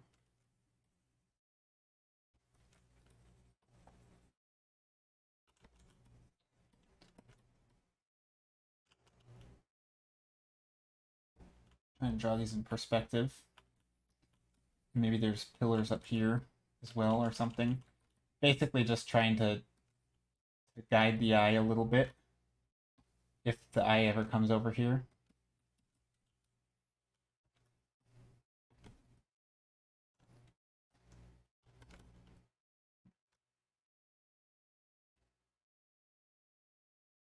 I don't know which way I want to do this. Anyway, I'm not sure if it matters. The pillar temple entry, is that a door? It looks cool. Thanks. Yeah, that's what I was working on when you mentioned the thing. I do like it. It's I think it's kind of fun to do these almost like just dark and light silhouetted shapes where you just kind of carve out. Like if I want to make a hole in here, I can just make it dark and then make it slightly less dark as it comes closer to us. It's almost like sculpting. And I feel like I can just push in, if I want to make a deep cut, I literally just take a dark color and I cut into it. And it feels so much like sculpting. Even just like figuring out where these lines are going to go. And, if there's a bump out here, maybe this whole thing goes like this.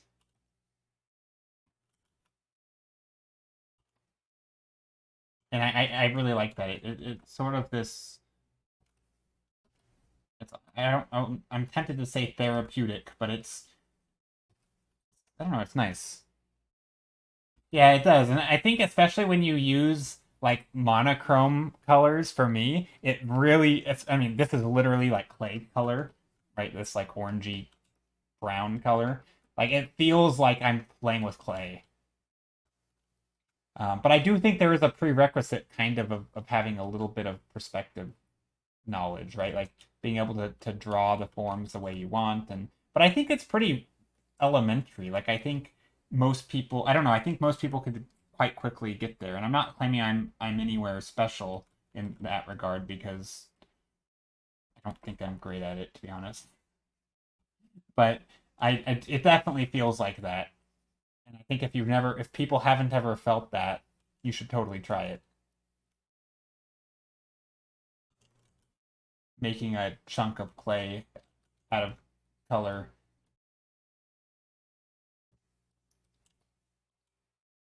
and then just making like designs in it. And these should be a little rounded. I'm kind of going a little too nuanced, I think. Also, I want to make sure yeah, this is probably a little too nuanced, but I'm still gonna add maybe just some value here.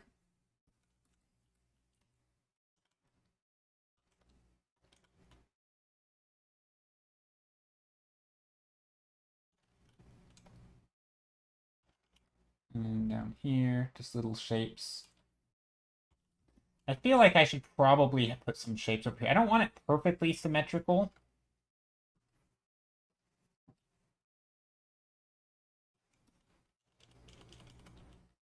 But it should probably be pretty symmetrical, right?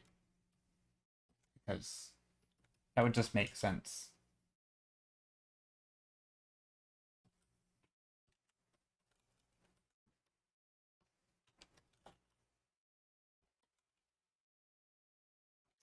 Ooh, maybe down here there's a little... There's one that's... Oh, that would be good. So over here there can be one pillar where the light comes through, and all the rest have this darker shape. That.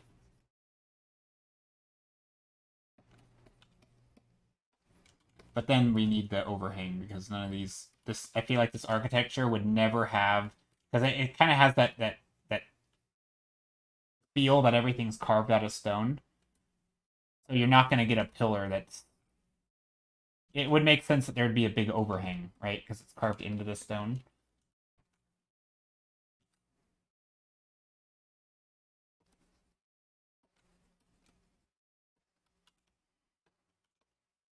I think that works. What about over here, too?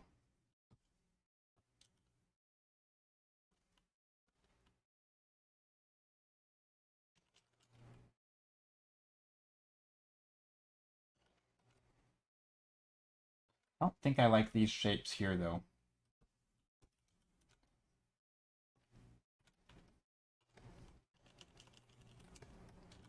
I think these shapes are... Something about them is just not very nice.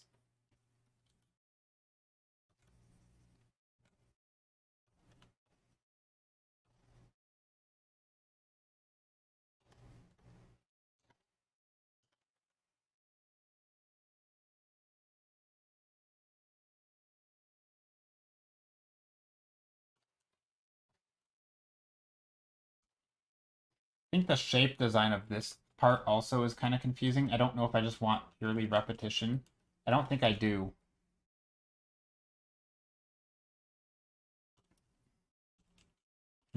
Maybe this could be... Also, maybe this is... Maybe the issue with this part, the scale of these little pillars.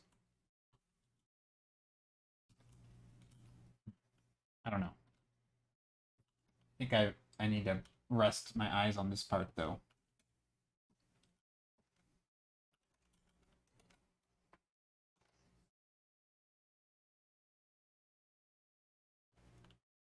Could also be the fact that there's no overhang here.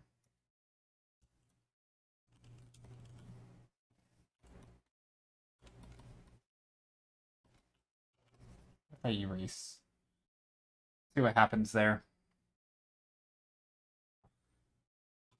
Painting's trying to save right now. Let's drink more of my tea before I end stream.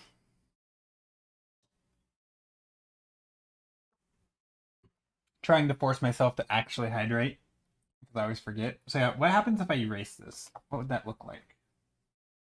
Was it really like that? I really moved... Oh, I see, because I moved the whole thing.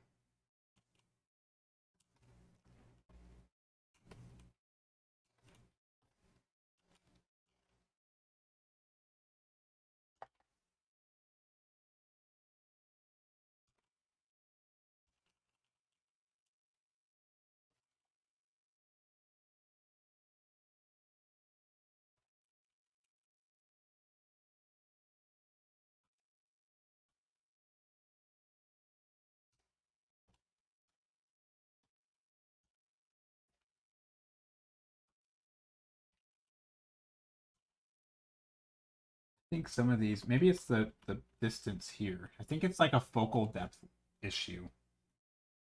Yeah, I think that works. This almost looks like a rat, a giant rat. I know it's not supposed to be, but it looks like one.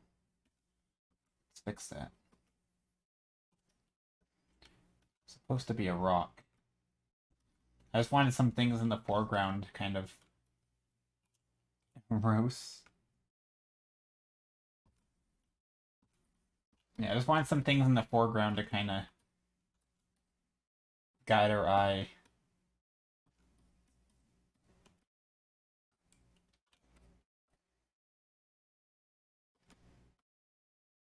Rodent of unusual size. Oh, yeah. Rodent of... That's a Monty Python thing, right? Is that what that is? I forget. I've heard of references to it, and I think I've seen it, but I don't remember. Princess Bride. Oh, it's Princess Bride. Okay. Yes. Oh yeah, in the forest. Right. In the forest. I remember. Okay. I remember. It took me a second. I mean, you had to literally say it. What do you call? It's like I say I remember as if I did the work, even though you told me. But like now I remember. Well, of course you do, because I told you. But no, it's like I did know at one point. I swear.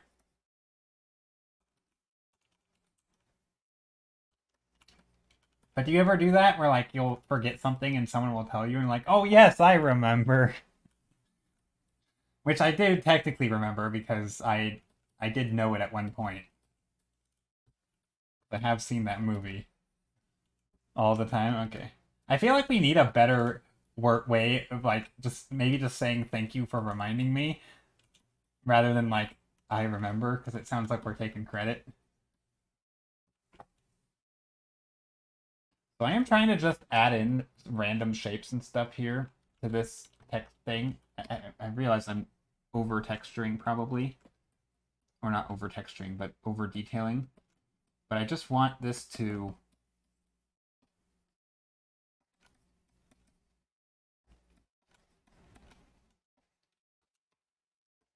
that works. I think I can pull the eyes a little bit over here. And normally I wouldn't put any focal points or contrast over here, but I think it's actually going to help. Nah, reminders are meant to jog your memory so you remember. Yeah, I know. I mean, is it a reminder though if you tell them? That's what I was getting at. Is it really a reminder when you straight up say it? Or I guess it's still a reminder, maybe.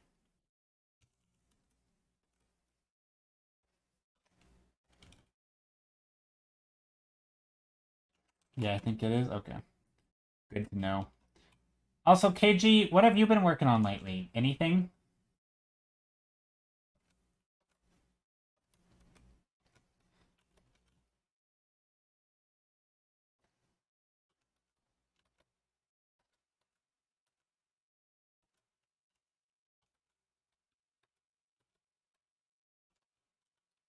Hmm. I'm having issues with this spot. Like, what is the ceiling of this place? Is there a roof?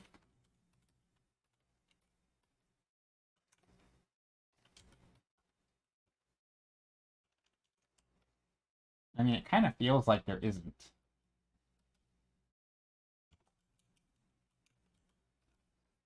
So maybe I come in here and I... Also, Rona, are you still here?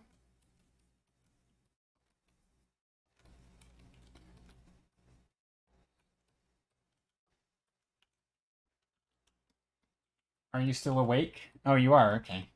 What's your evening looking like? Are you planning on being awake a lot longer?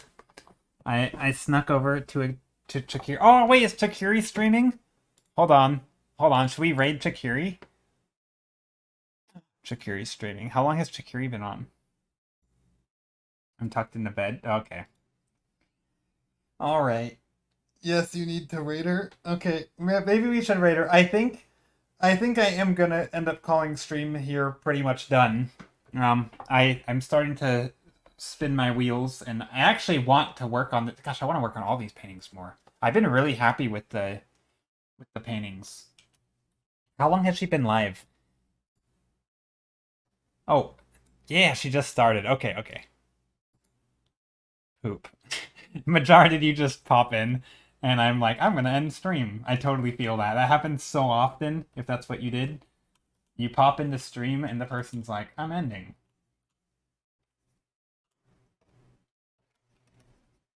Yeah, we're gonna raid Chakiri today. I'm so glad she's on.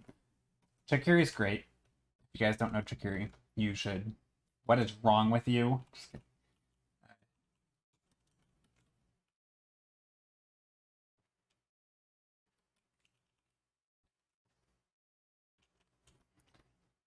Isn't there a quote for that?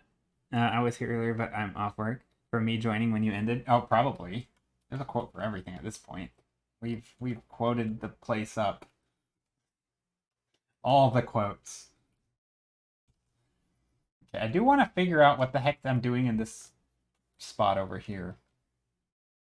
Amazing work. I'm glad I came across your stream. Ah, well, I'm thankful that you popped in. Glad you're here. And yeah, I will be live on Thursday. I'm pretty sure I still want to figure out what the heck I'm doing here. This corner is gonna be the bane of my existence. I know it. It's like I'm happy-ish with all the other stuff. Honestly, what I should probably do is just go super cliche, not cliche, but I should just do that. That's probably better. And then I can have some of these background things back here.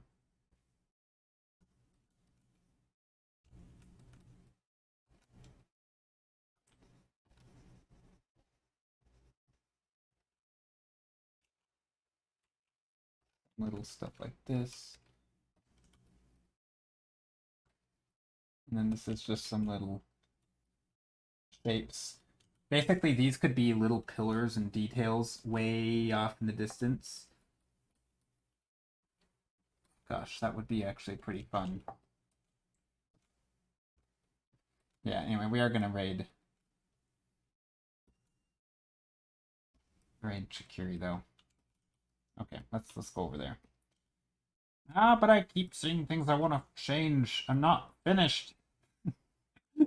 Even though I'm not gonna be finished on this for a long time because yeah. Anyway, we'll have to work on this later. I don't want to go too detailed here though. If you end now, I'd totally be up for a vague time estimate. That would be a Netflix episode, but please keep streaming if you want to stream. No, I do want to end stream. And also, I want to call my grandma today because every Mondays are a good day for her typically, but she has not been feeling up for stuff. And I might end up going over there. So I do want to call her, but I will, yeah, I do need to end stream. There's a lot of reasons to end stream.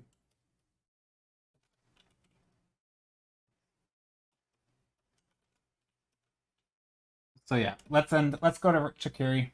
Thank you all for being here. I really appreciate it.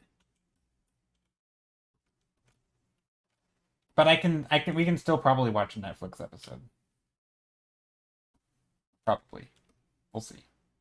In all probability, I'm not going over to my grandma's, but we'll see. All right. Chikiri's your aid. Copy paste this. Let's go to Chikiri. But Granny, I know Granny is yeah, some days she just doesn't feel like doing anything. It's okay. But I'll call her first. Grannies are important, and I will call Granny first. But anyway, let's go over to Chikiri's stream. Thank you so much for all being here. I really appreciate it. I very much appreciate everyone being here. If you guys don't know Chikiri, she's amazing. You should copy paste the raid call also. You should say hello to her. She does fantastic characters drawing and just beautiful work. Super colorful stuff also, but does portraits mostly.